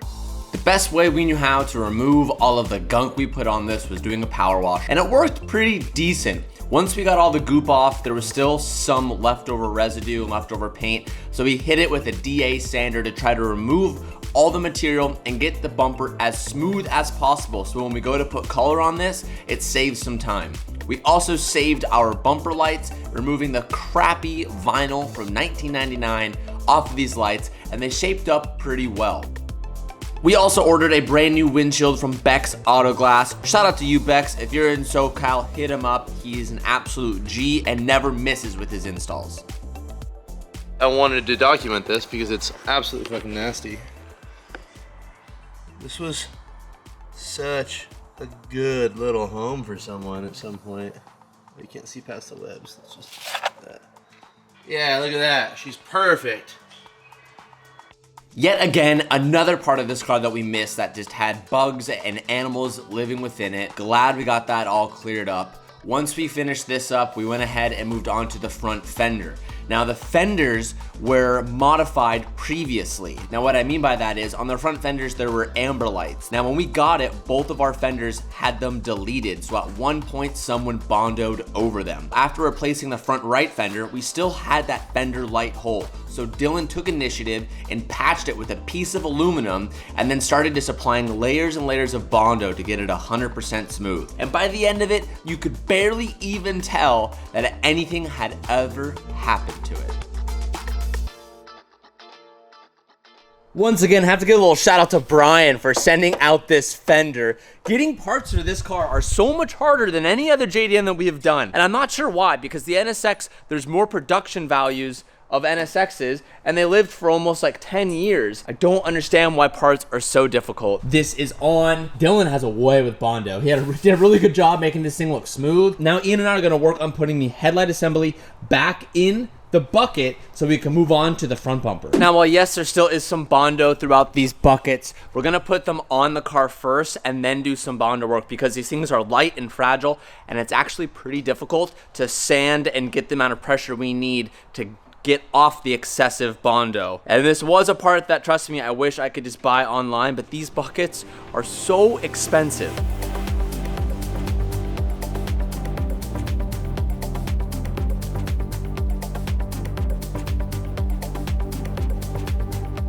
All right, for the first time in existence, headlights back in, new bulbs, wiring fixed. Did the headlights work? Ladies and gentlemen, big moment. Yeah! Can you do the brights? Yeah! That's sick! Sick! Yeah! Oh, sorry, it's not all the way bolted in yet, but it works, and that's the good part, baby. Before we move on to anything else, we're gonna go ahead and install the new cowl. It's gonna look really good with the new glass. The last cowl we had got chewed up by rats, we think.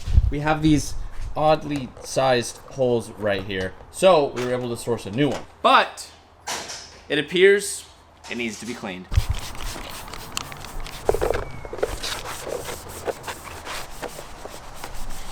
Oh, it's brand new. Hyper dressing, baby. Oh, yeah. It's gonna set in, unfortunately. If you guys ever see anything that we're missing or haven't put back, for example, this interior, when we finish the interior episode, you know, we're missing the radio and we're missing this full center column. The reason why things aren't finished is we're probably just waiting on parts that we forgot to order or had to reorder. For example, this is the bezel that goes around the tachometer. We ordered one, but we accidentally ordered one that was for right-hand drive, and the TCS and headlight buttons were swapped. So we had to source another one. This one is for left-hand drive, and it has the correct locations for our buttons. So I just installed those, and I'm slowly going to piece together what creates the center column. This spot is primarily new pieces. It's gonna come together really, really well. I'm excited for it. Oh! Dust in my eye. All right, this front bumper, as you can see, we're doing our best to save this. What's really weird about the NSX is that it's a two-piece bumper. This upper half and lower half are two separate sections, and it seems that when this guy had whatever front end slight collision that he had, he kept some of his bumper and then sourced a red one, which is why we have all this red paint. And then it was painted on top, and then it was painted maybe once or twice, hard to tell. But this thing is hammered. I was trying to get us to reuse this to save costs, and there are a few front bumpers online that we can get, but I'm telling you guys, this is gonna sound crazy. The stock front bumpers are worth like a few $1,000s, and they're not even in great condition. We unfortunately might have to buy something off of eBay. If any of you guys have an NA1 front bumper for sale, please try to get a hold of me because we need one desperately. I don't know if it's gonna be worth trying to save this. I know it looks really bad on camera. We've done a decent job, but man, this thing is hammered.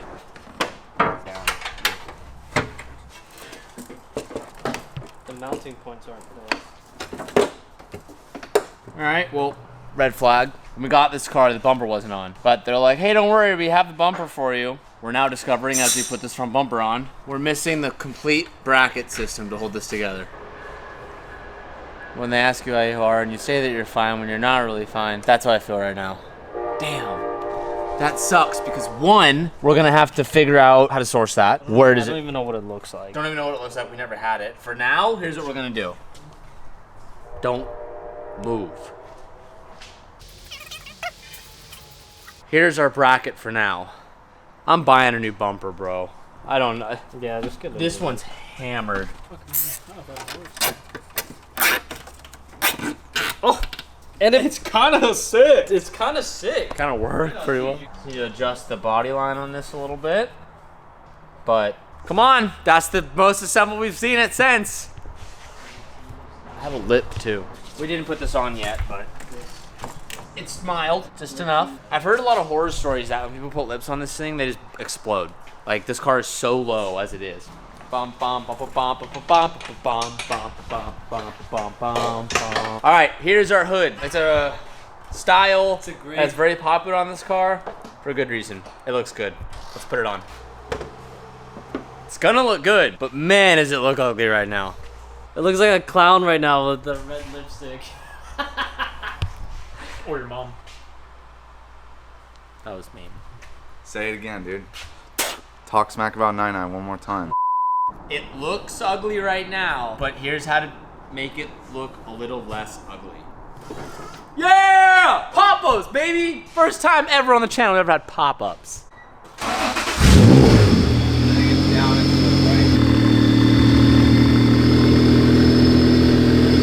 Look at that. She's rolling. Whee! Close call, Cheeban. I knew it. Close I knew it call. had it. It's so good, but yet so far away. Look at how good this roof scoop's gonna be. Oh.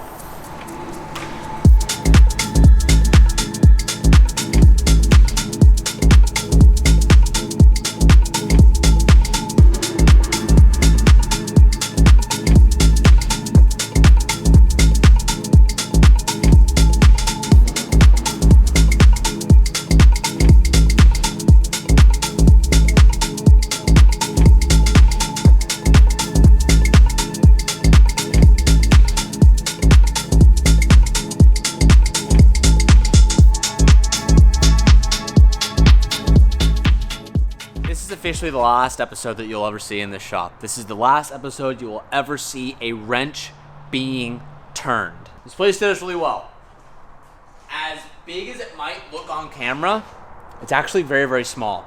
And anyone who's ever been here as a friend or if they've bought a part from one of us, and every time anyone's seen it that watches through the video, they've always said, damn, I thought this place was a lot bigger. So as much as I'm gonna miss it, I'm also not gonna miss it because I'm really looking forward to the new shop, as I know a lot of you guys are, but we're trying to finish this video up as fast as possible because starting tomorrow at 7 a.m., we're going to have a full moving company here to box everything up and transport it to the new location so we can move in. And as you probably imagine, it's very stressful because there's a lot of stuff. The shop is just a wreck right now. There's so much stuff everywhere. It's the messiest it ever is. It's not the representation that we like to have, but with the move going on and us trying to keep the NSX uploads going out and everything else, it's been a madhouse. But I just want to say, hope you guys enjoyed the last episode inside here because he's kicking us out. It's him. It's him. Get out of it's here. It's him. He's responsible for kicking us out of here. You guys gonna take the shop or what? We are, What you gonna yeah. do with it? We're expanding. It's a little secret. You guys will find out pretty soon. Gotta It's gonna be weird to see you not here anymore, or not see you here. You guys are gonna throw us a party, right? This whole room, I think it's just gonna be a gym. Yeah, for everyone who's been watching for a long time, when we had our first shop space, I had that for a little bit, and then Throttle moved in, and that was 6 years ago? Something like that. 7 You know what I years ago? just realized just now? They may remember, like, when we first moved in, we rented the office from you. Yep. And it was Mickey, myself, Rick, my brother, and then Alex, who's Yes. no longer with the company. But there's 4 of us in a tiny little office. And that is exactly what you have been doing and renting from us for the past year. Literally, you guys all 4 have been into one small office. So yeah, it's gonna be weird. But you guys got a lot of work to do. You're supposed to be out of here by tomorrow?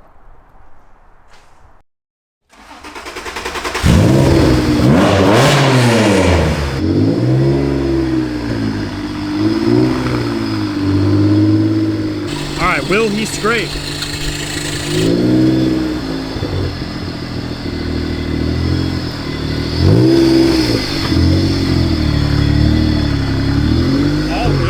There's no real test to see if all the fixes we have made really improve the car until we just drive the car and just see how it reacts. Sometimes there's things you just don't know are wrong or need to be replaced until you're out just driving the car. And if you guys remember, since we've purchased this car, I drove it once up and down the street, but we didn't actually drive it. We didn't roll through the gears. So today is the exciting test of just trying to put some miles on the NSX and just see how it feels, how it's reacting. Is it gonna be overheating, which we think it probably will just because of the radiator being blown out.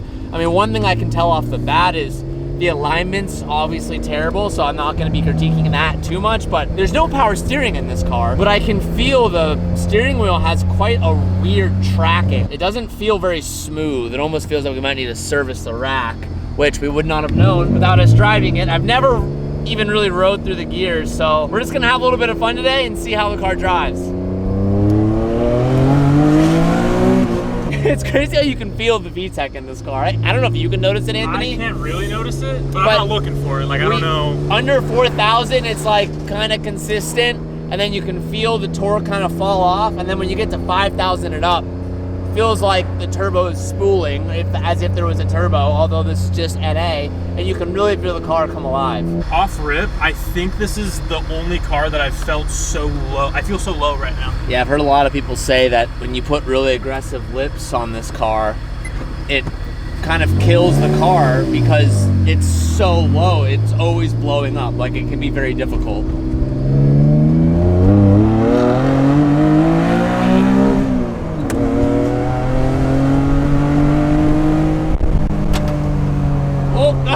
We're getting dust flying everywhere. This car hasn't seen 50 miles an hour in years.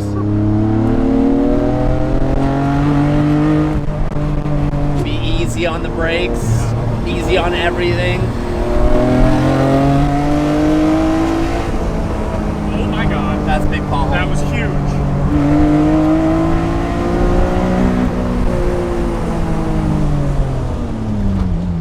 Okay. Not bad. Yeah. I will say the car feels really good. The steering is pretty bad. When we get high speeds, I'm getting a lot of steering wheel shake, which could be the wheels being imbalanced, could be a few different things. But when we're carrying momentum, this car is a ton of fun.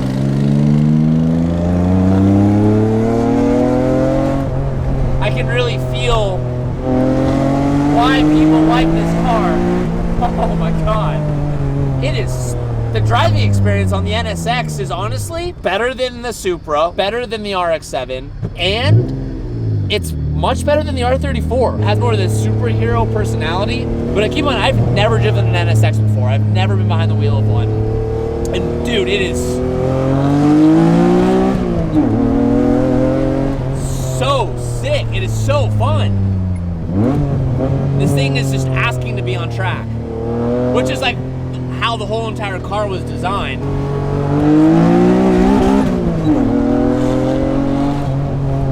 Wow.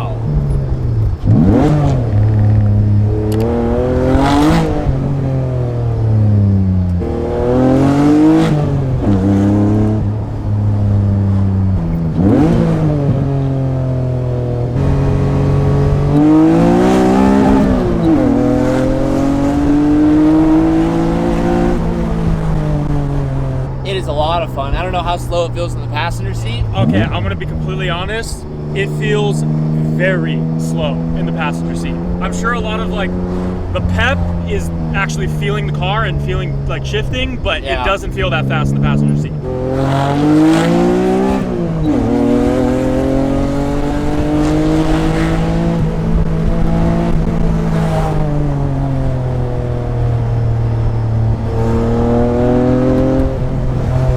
Oh, dude, the car is good though. I don't know how many leaks we're gonna find when we get back, and that was one of the biggest reasons for today's test. We've actually noticed that we've had a leak underneath the engine. We thought most of it was coming from what looked like to be the axle seal, which we've since then replaced. We also noticed that the cam cap could also potentially be leaking, but we don't know how long it's been leaking. We don't know if it's been primarily from us. We don't know if it was from the service job. So really putting miles on it today is gonna help us try to force the leak out a little bit and try to, one, see if we fix our axle leak seal, which I think we will, but two, we're really trying to see if the cam cap leak is fixed. And the only way to really test it is to be pushing it. But look in the engine bay, see how much it's smoking right now? Oh, yeah. Yeah. So there's been a lot of fingerprints, there's been a lot of grime. We're gonna go back to the shop and just make sure that that's not anything too important.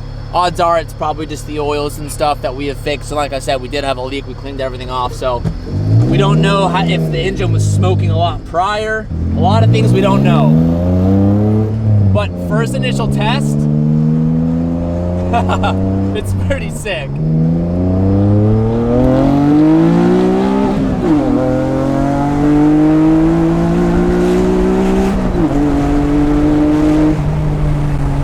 Okay, I'll be honest, that one fell fast. That one fell fast. And ever since you pointed out that VTEC hits over 5,000 and I'm looking for it, it's really cool to feel that. Do you think it will do a burnout? Try it. I'm surprised, honestly. We need to check the engine bay. Oh my God. All right, so the smoking looks like it probably could be the cam cap. Yeah, smoking quite a bit. Yeah, it's all coming from there. Yeah. There's just been a bunch of oil on the underside of this heat shield on the exhaust. Yeah. Forever, and now you're just driving it for the first time in like 10 plus years. It's just burning all that off. So nothing particularly bad. No. Well, not. Well, It's something we couldn't clean. Oh, cam cap cover is pretty bad. Is it? Yeah, there's moisture on the underside of the head. Ah. Smells good. If you were Smells really good. Did you have guessed this was gonna happen? No, I've been working on interior, so I put screws into doors. hey, I'll say, really fun to drive. Yeah? Yeah. Honestly? Yeah, for sure. You know, this was like inspired by Senna, and Senna had it on full throttle through first and second taking turns. You really feel like the low center of gravity, and you feel like the supercar aspect of Really? it. Yeah, 100%. Drives way better than the Super does. As far as like Yeah, no, feeling I'm connected to the I'm road hearing and this. you're I not like feeling like you're in like a big boat, you know, because in like the R34 and the Supra, you feel like you're in big boats with big engines. Yeah. And then in the RX-7, you feel like you're in this dainty little paper boat. Yeah. And like it feels sketchy the faster you go. This feels like I'm in that dainty little paper boat, but I feel like confident. Yeah. And in the RX-7, I do not feel that way. Yeah, like let's call it same weight, same size, same Yeah. feedback until 60, and then anything past that, this wants you to go harder. It is planted, it promotes it. Where the RX-7 is just like you just feel kind of like RX-7 feels like it's twitchy. gonna die. Yeah. Yeah, and this It feels very twitchy, Yeah, which this this doesn't. does not feel like That's that. sick. But I will say the steering feedback, Uh-huh. it's either a bent wheel or it's just not balanced, but it's like very vibrational. vibrational is not the right word. It's more of like, 'cause vibrational would be like a really high frequency. Yeah. This was like a little bit of fighting back on the wheel. I wonder if that's partially have like no steering assist, see, that's what I'm as saying. well as the front end has. I don't know how to explain it. So I I'm know gonna there's no butcher it. power steering, but it feels like it's not that. Gotcha. It feels like there's no way that it fights that Is much. it cornering or straight? Cornering? Okay, that's weird. Because these have this really weird component on the front that ties in both front ends of the double A-arm to make it so it kind of eliminates bump steer. Like that's their whole claim to fame for the front from what I've heard and read a little bit. And so it makes it have like 100% super smooth, minimal feedback in turn and gives you like that planted confidence like you're talking about. So I'm wondering if that kind of like back and forth might be, you know, because when tires sit for 10 years too, they develop a flat I'm spot. like, the tires are dry rotted. It could not be. It could be really, really poor balance. Could be bent. We have no idea. This one's like super corded too. Oh yeah, that's What? right. There's that one's super corded. Oh well, that would do it.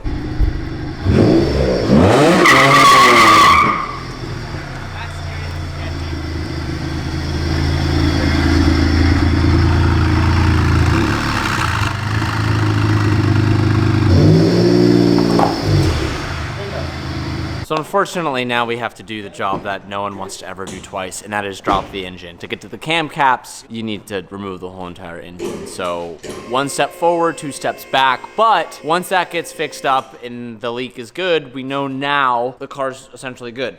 We'll take a look at that front tire, make sure like the cording is probably what was causing that steering problem, which sounds like it, but this sucks. You want to address the elephant in the room? Also realized that we skimmed over the fact that we have Ronald McDonald now on the front. So the front end of this car is arguably the most troublemaking part of the whole entire car. Well, maybe the engine is, now that we're dropping it twice. But we ended up sourcing a new top side of the bumper. A lot of you guys reached out in the last episode when we talked about just like trying to find parts of this car. So many of you guys reached out, especially in the NSX community, so shout out to you guys. But we have sourced a new front bumper because the last one Calvin spent like 4 days on and still just needed more and more sanding. So we ditched it, went to the Ronald spec, which is still gonna need quite a bit amount of work. As you can see, like all of this paint is chipping, but we bought it knowing it was like that. The body gapping here is still atrocious. If you remember, we were missing the brackets for the front bumper. Dylan was able to find those, so we did source those brackets, which is gonna help fill up this gap. And then a lot of this hood still needs to be massaged. It's coming together, and that's what we're focusing on. Might be taking a little bit, but we're getting there.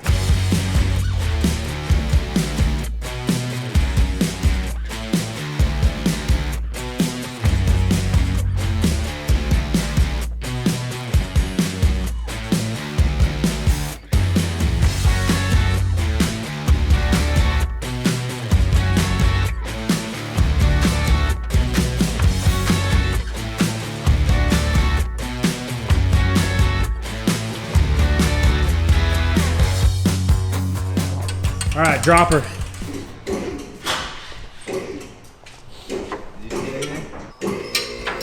Hold on, make sure this wheel speed sensor doesn't get caught like last time. We have the wheel speed on I got it. I got it.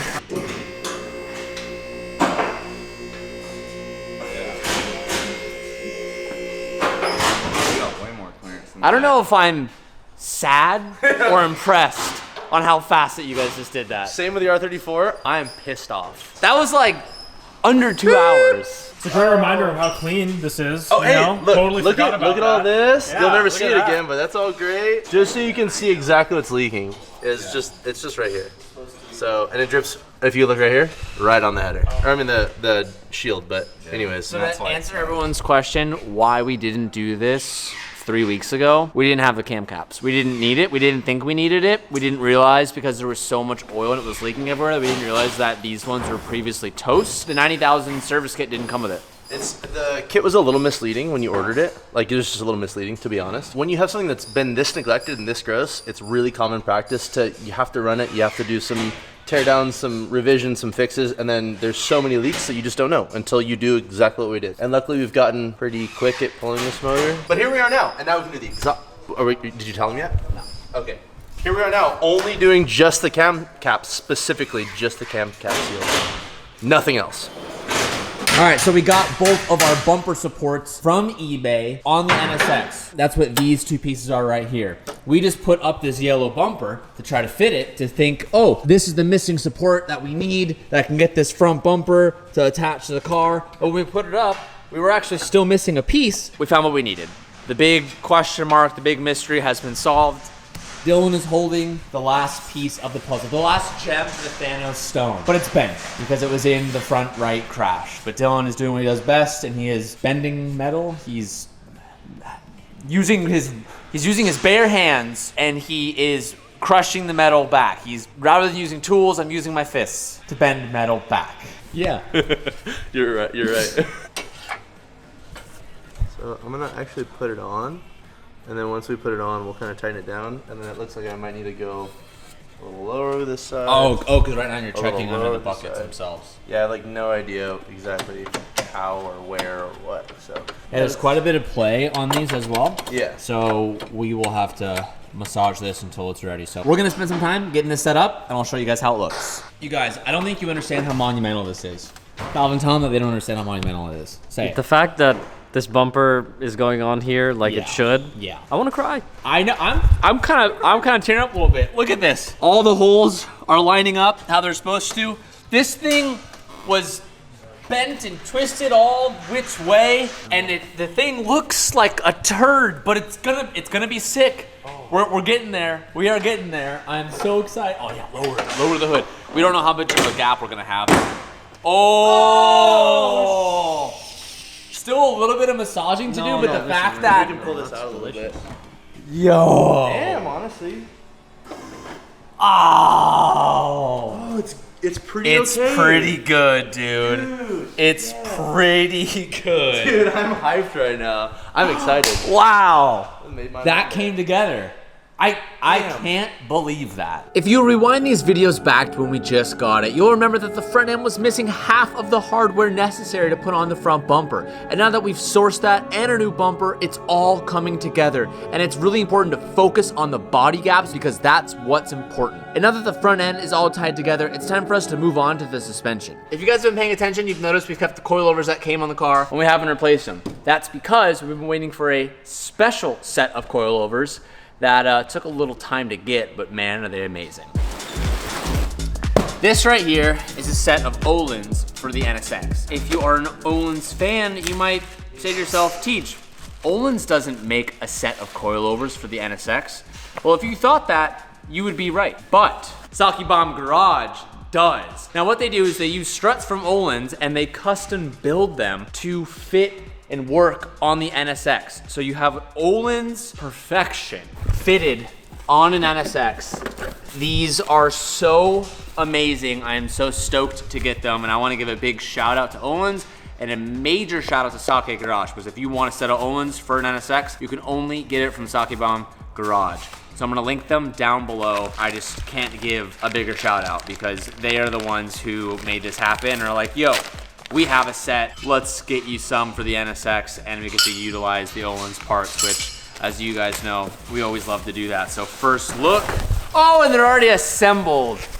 Ooh. Yeah, man. FP spec Saki Bomb Garage. This is gonna ride so damn nice. I am so excited to install these. So let's unbox these and get a good look. We're gonna be putting the cream of the crop, the top of the food chain coilovers on the NSX. Getting an old, crusty car that was one man's trash and putting the best parts on the car and rebuilding it to bring it back to life. That is where the passion sits with this. So we're gonna remove the old crusty coilovers and we're gonna throw in the new coilovers that's gonna connect us to the road and deliver us the feel that the NSX was designed to give. Now that all the olens are put on, we're going ahead and moving on to the side skirts. Now the side skirts were something that came with the car that were pretty screwed up and we didn't think that we were gonna be able to save, but with the proper clips and a little DIY mounting systems, they actually came together pretty well. There's tons of support on them. They're actually like sturdy, which I didn't think they would.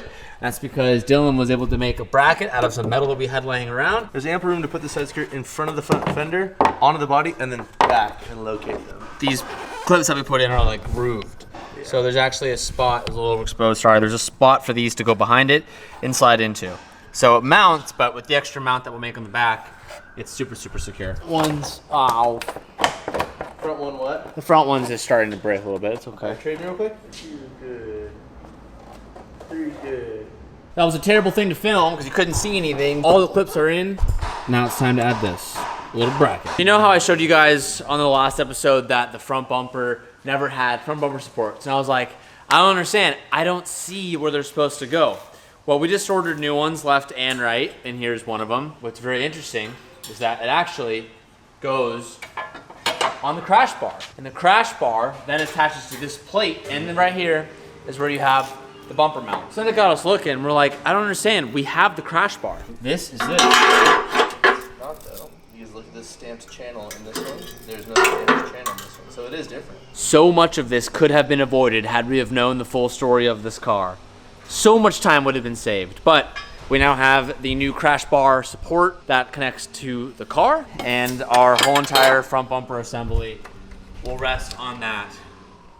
I love when parts come in. The side skirts also fit like crap. They had no support. It looks like they never had support, and at one point we're held on with 3M double-side sticky tape. So we have the proper materials, and we're gonna be making our own mount that's gonna mount this side skirt to the car so we don't have to apply tape to make this side skirt fit. We just got the highlight of today's video, something I'm so excited about, and that is a full exhaust system from Pride. One thing that we haven't done on the NSX that has been, for lack of better words, disgusting, was the exhaust that was on the car. So, I was actually looking at what exhaust setup we wanted to do on there, and it seems the OG exhaust setup that sounds absolutely amazing is Pride. Now, not only did we get a Pride exhaust, we got the full Pride package. Let's take a look. Something that I wasn't planning on doing was the headers, but I thought You know, we better just treat this build with the utmost respect. Now it's gonna get burned in on the side of it when we start it up. Jealous. Look at that. Yeah, bud. Are you kidding me? Beautiful. Oh, yeah. Let's get to the meat and potatoes. Oh! Oh, look at all like the crossover tubes. That thing is nutty. Yeah, that is beautiful. Here we have new headers. I wasn't expecting to do headers on this car, but we decided to take it one step farther because the engine was out again, and doing the headers without the engine out is an absolute nightmare. Let's go ahead and install these new headers.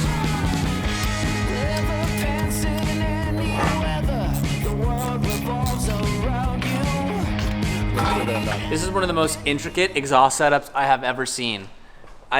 Is this for like resonator? Like, what's the point of this, Ian? Ian's a smart guy. Come on. I ain't this smart though, but that's got to be for resonation. Probably developing the right frequency and the right amount of rasp. sound. I'm really a big fan of their exhaust setup. I'm excited to run this on the car. So again, thank you, Pride. This is like an OG setup for this car. So let's do the last piece, install this, and give it a little startup. Now you can take pride in your exhaust. I'm going home. Guys, come on. Are you leaving with your pride? Oh my god, it just doesn't stop. I'm back. I picked up my pride and decided to come back in.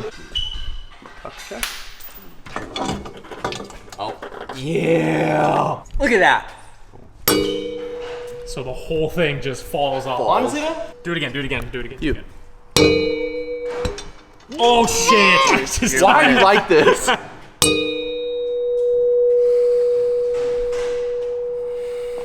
Namaste. You just fogged the. Are you kidding me? Oh, that's Look how good that looks. You can see it through the diffuser. Remember, if you don't remember, we had the world's crustiest exhaust. It's disgusting. And not only was it missing gaskets, they literally just used RTV. It is horrible. And now we have headers.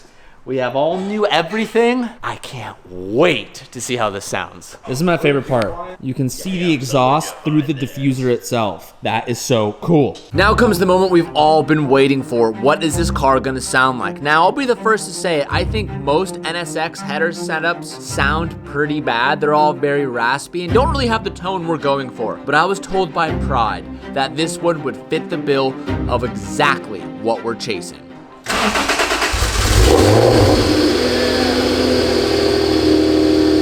It's impressive that it started off rip. We'll let it warm up, and then we'll rev it. I like that it's not insanely loud off start, and that was one thing that I said to Pride. I'm like, I don't want to have the world's loudest NSX. I want a clean tone with not too much rasp.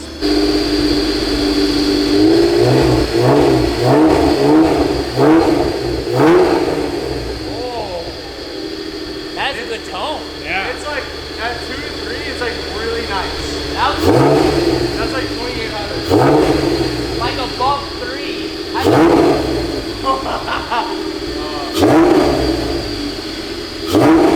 Damn. That sounds exotic. Yo, all right. I'm gonna let it warm up a little bit.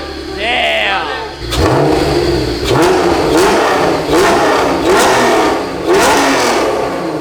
That's 6.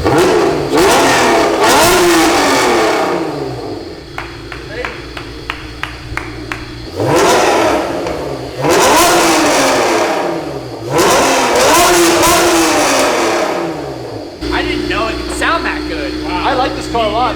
Wow. That sounds.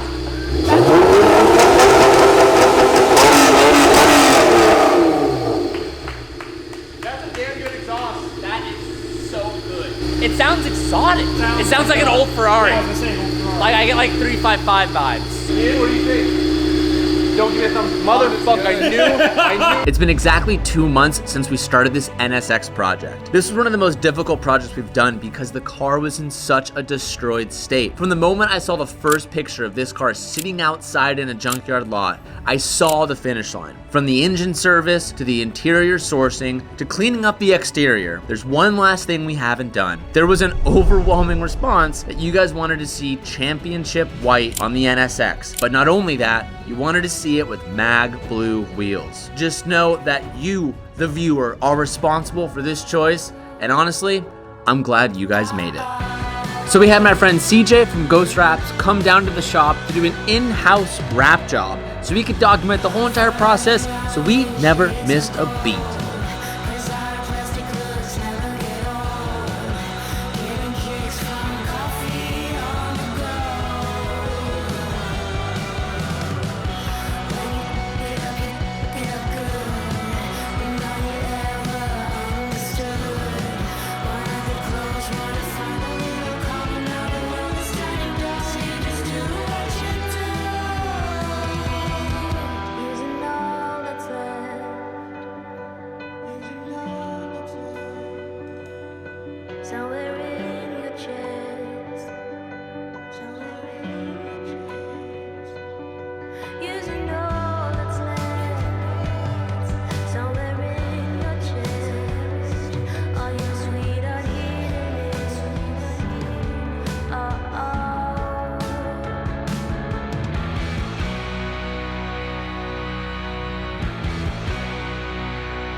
With most of the NSX now wrapped, it's time to start assembling the leftover parts that we have. This is the wing for the NSX. I'm gonna go ahead and install this now because we're actually not gonna be wrapping this. I was going back and forth about what I wanted to do with it, and I wanna make it look as true to the RX-7 as possible. I think that would be better if we left it carbon.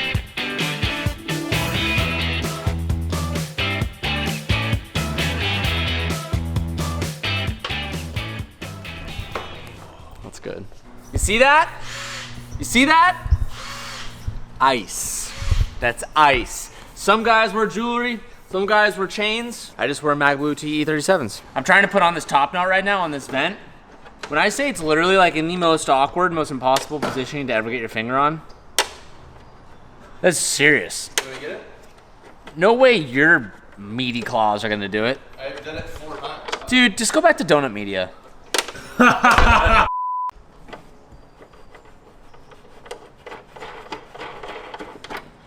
Got him. One modification we had to make to run the TE37s with the deep concave face is we had to upgrade our brake system from the NA1 NSX brakes to the NA2. All it requires is a different caliper bracket and a larger rotor.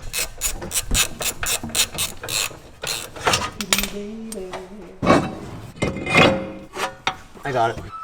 Now the rotor fills up the whole entire wheel and it looks a lot better. Putting this side skirt on is gonna be a really good feeling because it's one of those pieces of the puzzle that is a really big eyesore. And with this going on, it's really gonna tie the front end of the car into the rear end of the car. And we're slowly making this car not ugly. And now with the pieces wrapped, I went ahead and started assembling the body. The first thing I started with was the side skirts. Then I adjusted the hood. Then I installed the side carbon vents. Oh yeah! And to finish it off, we put on the rear bumper. It's the heaviest bumper. TJ, you stupid Yankee, have you not doing an understand of me? Look, I'm gonna come down where this American hardware goes, bro. Do you see the hole I am telling you about? Also got some brand new inbox lights for the front bumper. Oh, it's gonna make it look so good. Well, we have the rear end of the car jacked up so we can put the rear bumper on. We're gonna make some adjustments to this coilover setup. The coilovers, which are awesome from Sake Bomb Garage, thank you, and Olens, they're way too tall. I'm gonna lower these down. Look how good it is. Having a brand new coilover, you can just go, that is so good. Before anyone comments anything, it says on the coilover to adjust ride height from preload. So that's what we're doing. There's still so much to do, but getting the rear glimpse of this car makes me so stoked because I saw this from the very beginning. We still need to down the fitment and get the ride height, but seeing the color on here makes all the difference. And we had CJ from Ghost Wraps put in some serious work to get this done as fast as possible. He's done, I don't know how many cars we've done together. This is the 7th. Is it really? Number 7. Are you being serious? Yeah. Well, a little bit each car, I think. We just did like PPF on like the Supra, the Corvette, that Supra, this NSX. Wow. Oh, and the big one. M4. Yeah. He has been working really hard on this car for the past like 48 hours, 72 hours, and it's all come together thanks to CJ. So I want to say a big shout out to you. But one thing I wanted to highlight with this car is we're using a new wrap film. And I think in the world of wrap, there's a ton of different options out there, but what's been really popular recently is an Ozatec. But this is a 3M film, and CJ was telling me that they actually released a new gloss series. Yeah, it's like called High Gloss. High Gloss. Yes. And it's recent as of SEMA. Yeah, and they just produced it within the last couple months. Damn. That's one thing that I want to try and show you guys, and it's so difficult to show this wrap on camera, but it has such a nice gloss to it, and I really don't think that if you saw this at first glance, you would not think this is wrap, and that's been like one of the biggest problems with wrap. For me personally, is when you see it, you're like, oh, that's clearly not paint, it's definitely wrap, and Ozatec has done a really good job at that. But this new film, which is much easier to work with and he can go much faster on, is so good. To me, I personally think that if you are 3 feet away, this looks like paint. And I would never usually say that about 3M film. Yeah, no, they've came a long ways. But it looks, oh, so good. Now CJ, if anyone in Southern California wants to get a car done by you, where can they find you? Carlsbad. Also the Instagram, Ghost Wrap. PPF, car wraps. Ceramic coating, printed film, graphic design, kind of anything sign graphic. And CJ will even come to your house to wrap a car for you. That's right. I'm joking. He definitely won't do that. I also want to show you guys a new addition we've added to the shop. In the last shop setup, I raved about it a lot. I talked about it a lot, and it was something called Lev Rack. Lev Rack is these big rolling cabinets that we have that have this big pallet rack shelving that can hold a bunch of weight, and there's also an integrated table in them. Well, we got another one, and I just want to say thank you to Lev Rack because they were supportive of the new shop layout, and they said, let's get you a bigger one. So now we have a second Lev Rack. The new setup that we're going for, and it's always changing. Every day we're still like plugging in, playing, and moving things around and moving stuff, but this is our new Meguiar's section. So on this side of the shop, we'll probably get like a big sticker right here that says Meguiar's, but if you come in here, you get a little peep here, Twan. You have every Meguiar's product that they offer, all organized from interior to exterior to wheel and tire to the professional series to polishing equipment, towels, soaps, everything. We're slowly improving our setup. And then on this cabinet, we don't have it filled out yet. Don't know what we're gonna put in there. But if you go over to the next Lev Rack, this is where our Valvoline product is. So we'll have a big Valvoline sticker on this shelf.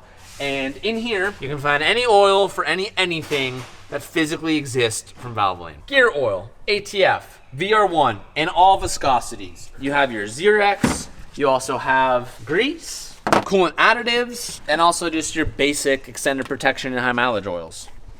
They also hold a bunch of weight. They're like industrial pallet racks, so I don't know. I was gonna give like a weight rating, but I didn't want to do false advertising. They're awesome. Lev Rack, thank you. Having this in the shop makes everything so much better. Look at Calvin, he's asleep up there. Yeah, I'm putting all the Valvoline stuff in there, man. And then if you notice on this side of the shop, there is a precisely measured 11-foot gap in the shop. I'm not gonna say what it is, I'm not gonna spoil it. There's a new hardware partner stepping up. So next week, I'll show you guys this. But I wanna give you guys a little bit of an update. Still figuring out where we're still putting everything. So if you have suggestions, leave them down below. I cannot tell you the excitement I have to finally put this front bumper on because the moment that it goes on is the moment that the prophecy of me owning an NSX is finally real. This has been 10 years in the making, and we're finally about to do it. Before the bumper goes on, can't forget the brand new bulbs. Fun fact, this bulb holder is from a Honda Accord. Same thing as an NSX. We have 2 plugs that we actually don't know where they go. Turn the turn signal on. Let's try it. Oh, God. Yeah, that's great. It works. Hold on, let me put the headlights on. Tell me if they, Ooh. So, All right. that is my brights. That should be my headlights. These worked already. They were working earlier. Who touched it last? Dylan. All right, these are finally untangled.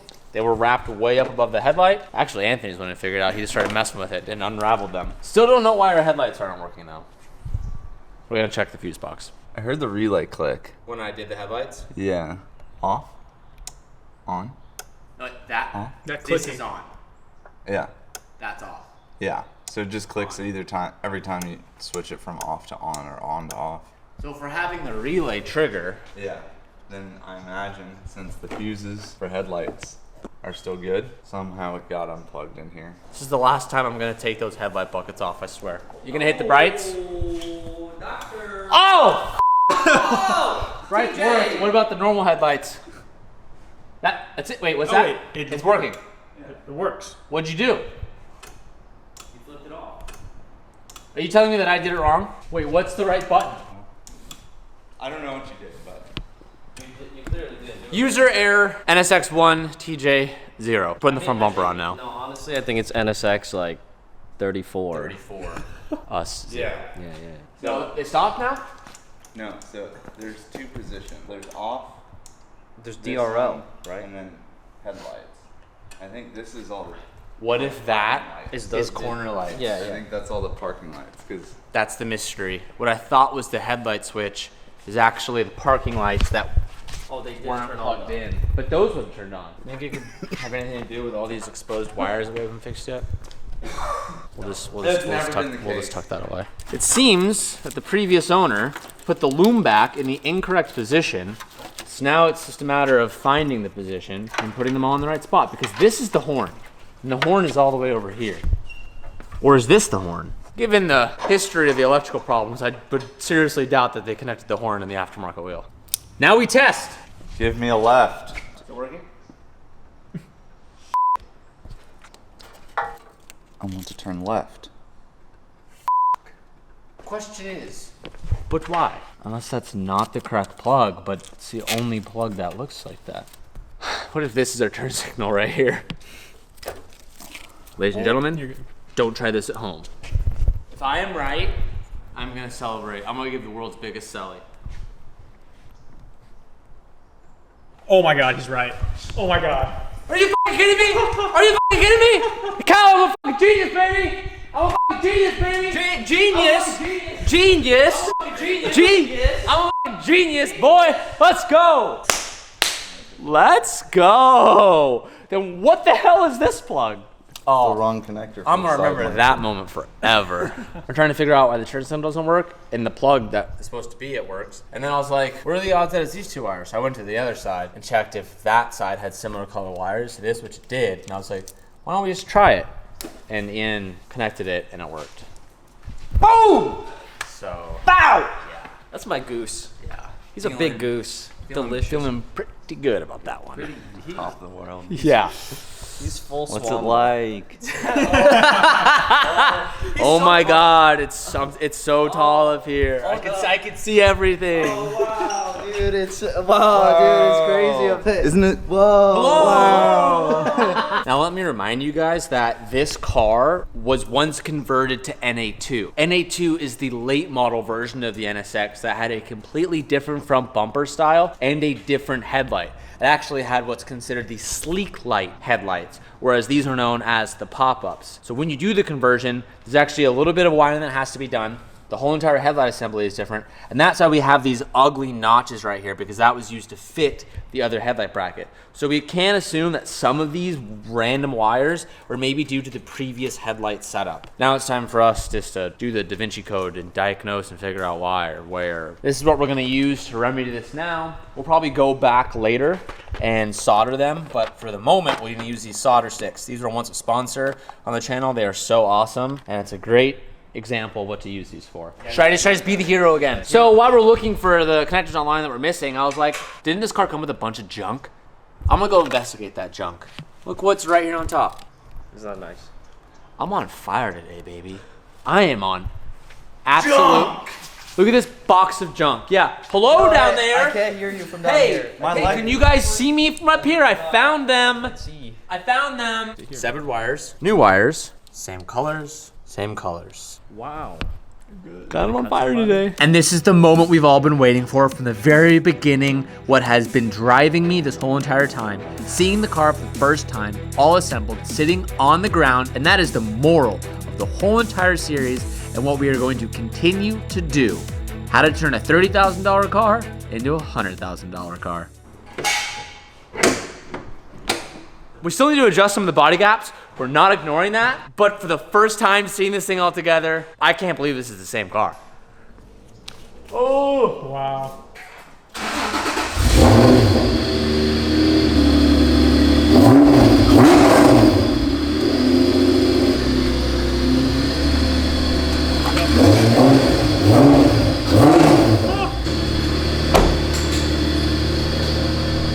Damn, I'm feeling like a baller, dude. Look at that.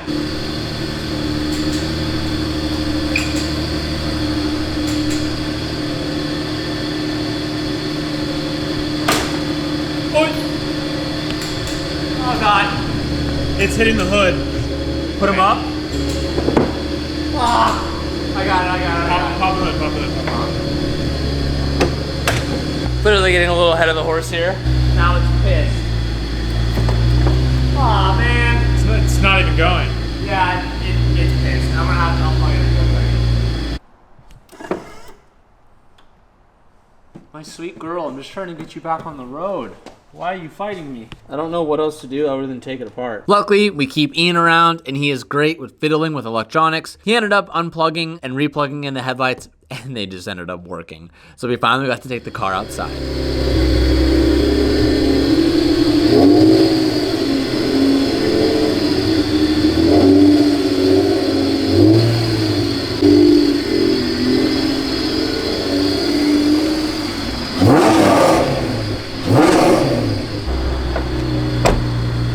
It looks so good. Oh, yeah. That's what I'm talking about. Now, clearly, the car needs some bodywork adjustment. The front bumper's a little off. The headlight buckets are a little off. We unfortunately have to leave the headlights down right now because when they go up, they hit the back of the hood. And to be frank with you, I'm not the best at body gapping. Dylan is, and Dylan's not here today. So we're gonna save that for the next video. And we actually have a few changes that we're gonna be making, and it's a special surprise that I think most of you guys are thoroughly gonna enjoy. So in the next NSX video, we'll have all the signals working, we'll have the body gapping good, we'll have the headlights working, and we have a special little twist to top this car off. So you're gonna have to stay tuned and be ready for that. One thing I've been waiting to do is a total cost breakdown of rebuilding this NSX. We bought the car for $30,000, probably the cheapest NSX in the United States. Now, how much did it take to build this to get it to what it is right now? Well, stay tuned to find out. Let's go do the math.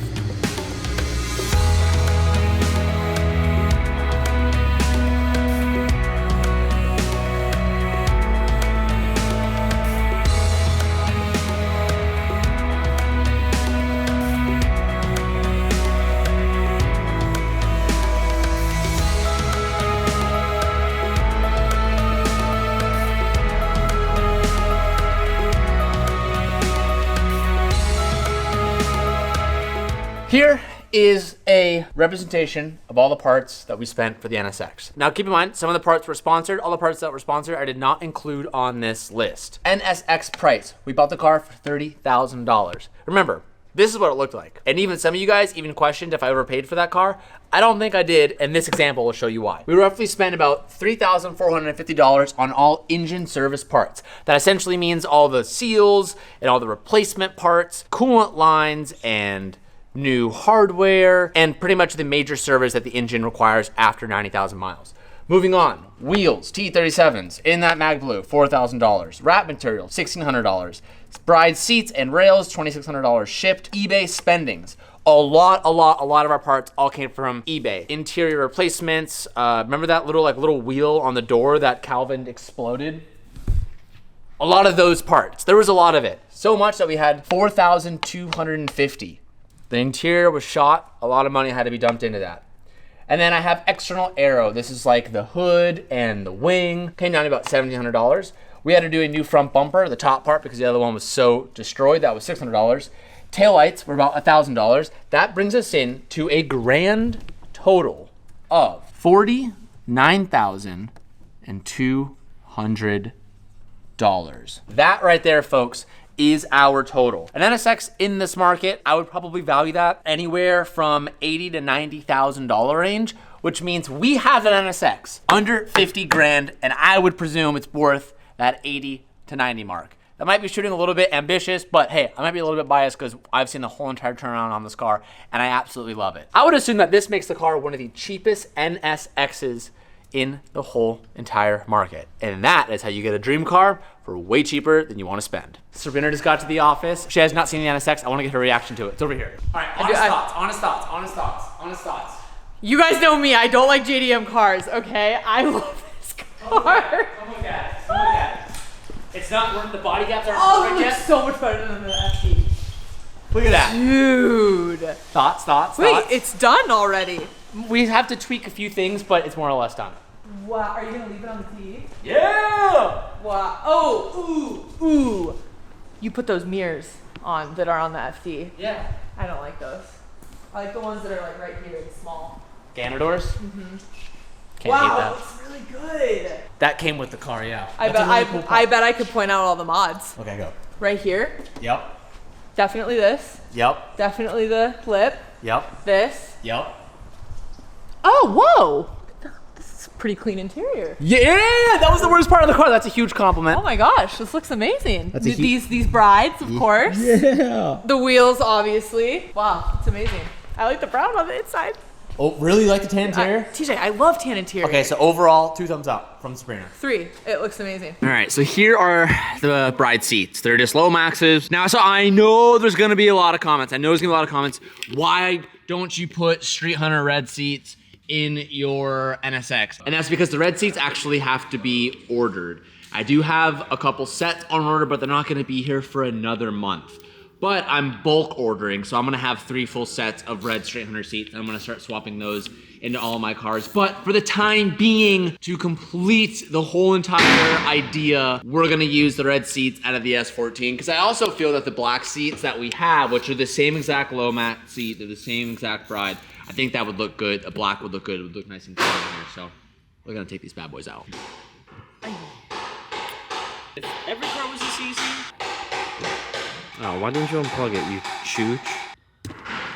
See, teamwork. I have weak fingers. Yeah! So easy, the S14. So easy. It's like the BRZ. Yeah, the BRZ is absolutely the easiest. I think BRZ is the easiest car to work on. Everyone should buy BRZ. Period.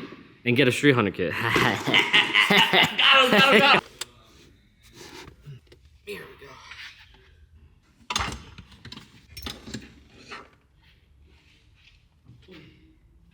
Now Calvin and I are gonna swap the rails over to the seats.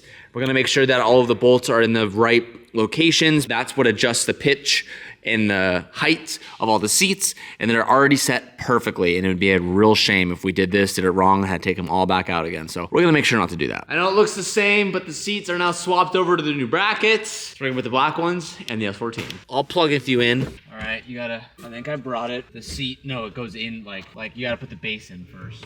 Inside, like that. Oh, okay, yeah, that's not what I meant, but it worked. Yeah! Oh, she's clean, kid. It's a clean look, my boy. Good. The black looks good. The black does look good. I definitely still think I prefer red seats almost in everything. The red Lomax stitching on the bride matches the steering wheel red stitching and does look kind of sick. Oh, yeah, it's just tied. And it matches the red Nismo. Black, Yeah, it's white, super red. cool. Everything kind of like cohesively. Oh, and then the little reverse on the Nismo sticker over there. Yeah, this is cohesive. This is a good build.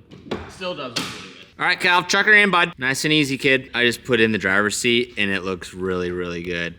It's different seeing red. Oh, whoa, you kind of tossed it. It's definitely different seeing red on the tan interior, but ooh, the red seats go hard. Oh, it looks so good. I can't wait to get that out with its twin sister. And now with the seats in the NSX, it's time for the big moment, the big reveal.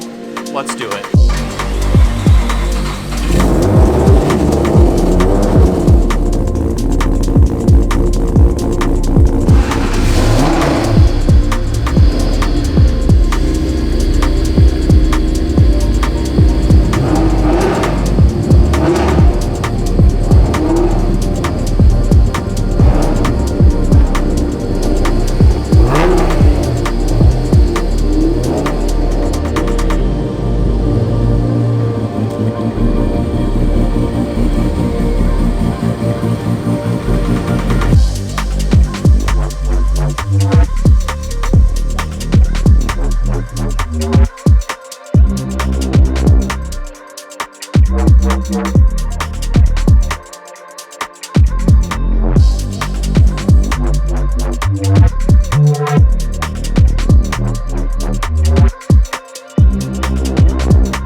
That is what I'm talking about. This is like the vision from the very beginning when you guys were talking about in the comment section. TJ, you need to drive this car more. I know I It do. needs to be out in the. It's so rowdy. It's so good. Oh, look at them! Look at them! Fantastic! I love that. Yeah. The side. Oh, it's so sick. It's almost like interesting too because the FD has the big carbon hood. This is carbon, but we didn't leave it carbon. But with the white on the hood and the black on the roof, it kind of matches with the black on the carbon and the white on the roof. It's literally flip. No, you're allergic. You're allergic. You're allergic. Don't make it mad. It's literally like flip flops. Pretty rad. I think you gotta do the white hood on the RX-7. So that to. is supposed to be white. Okay. I just still haven't painted it yet. It's like on the to-do I don't want list. But I do want it to be white.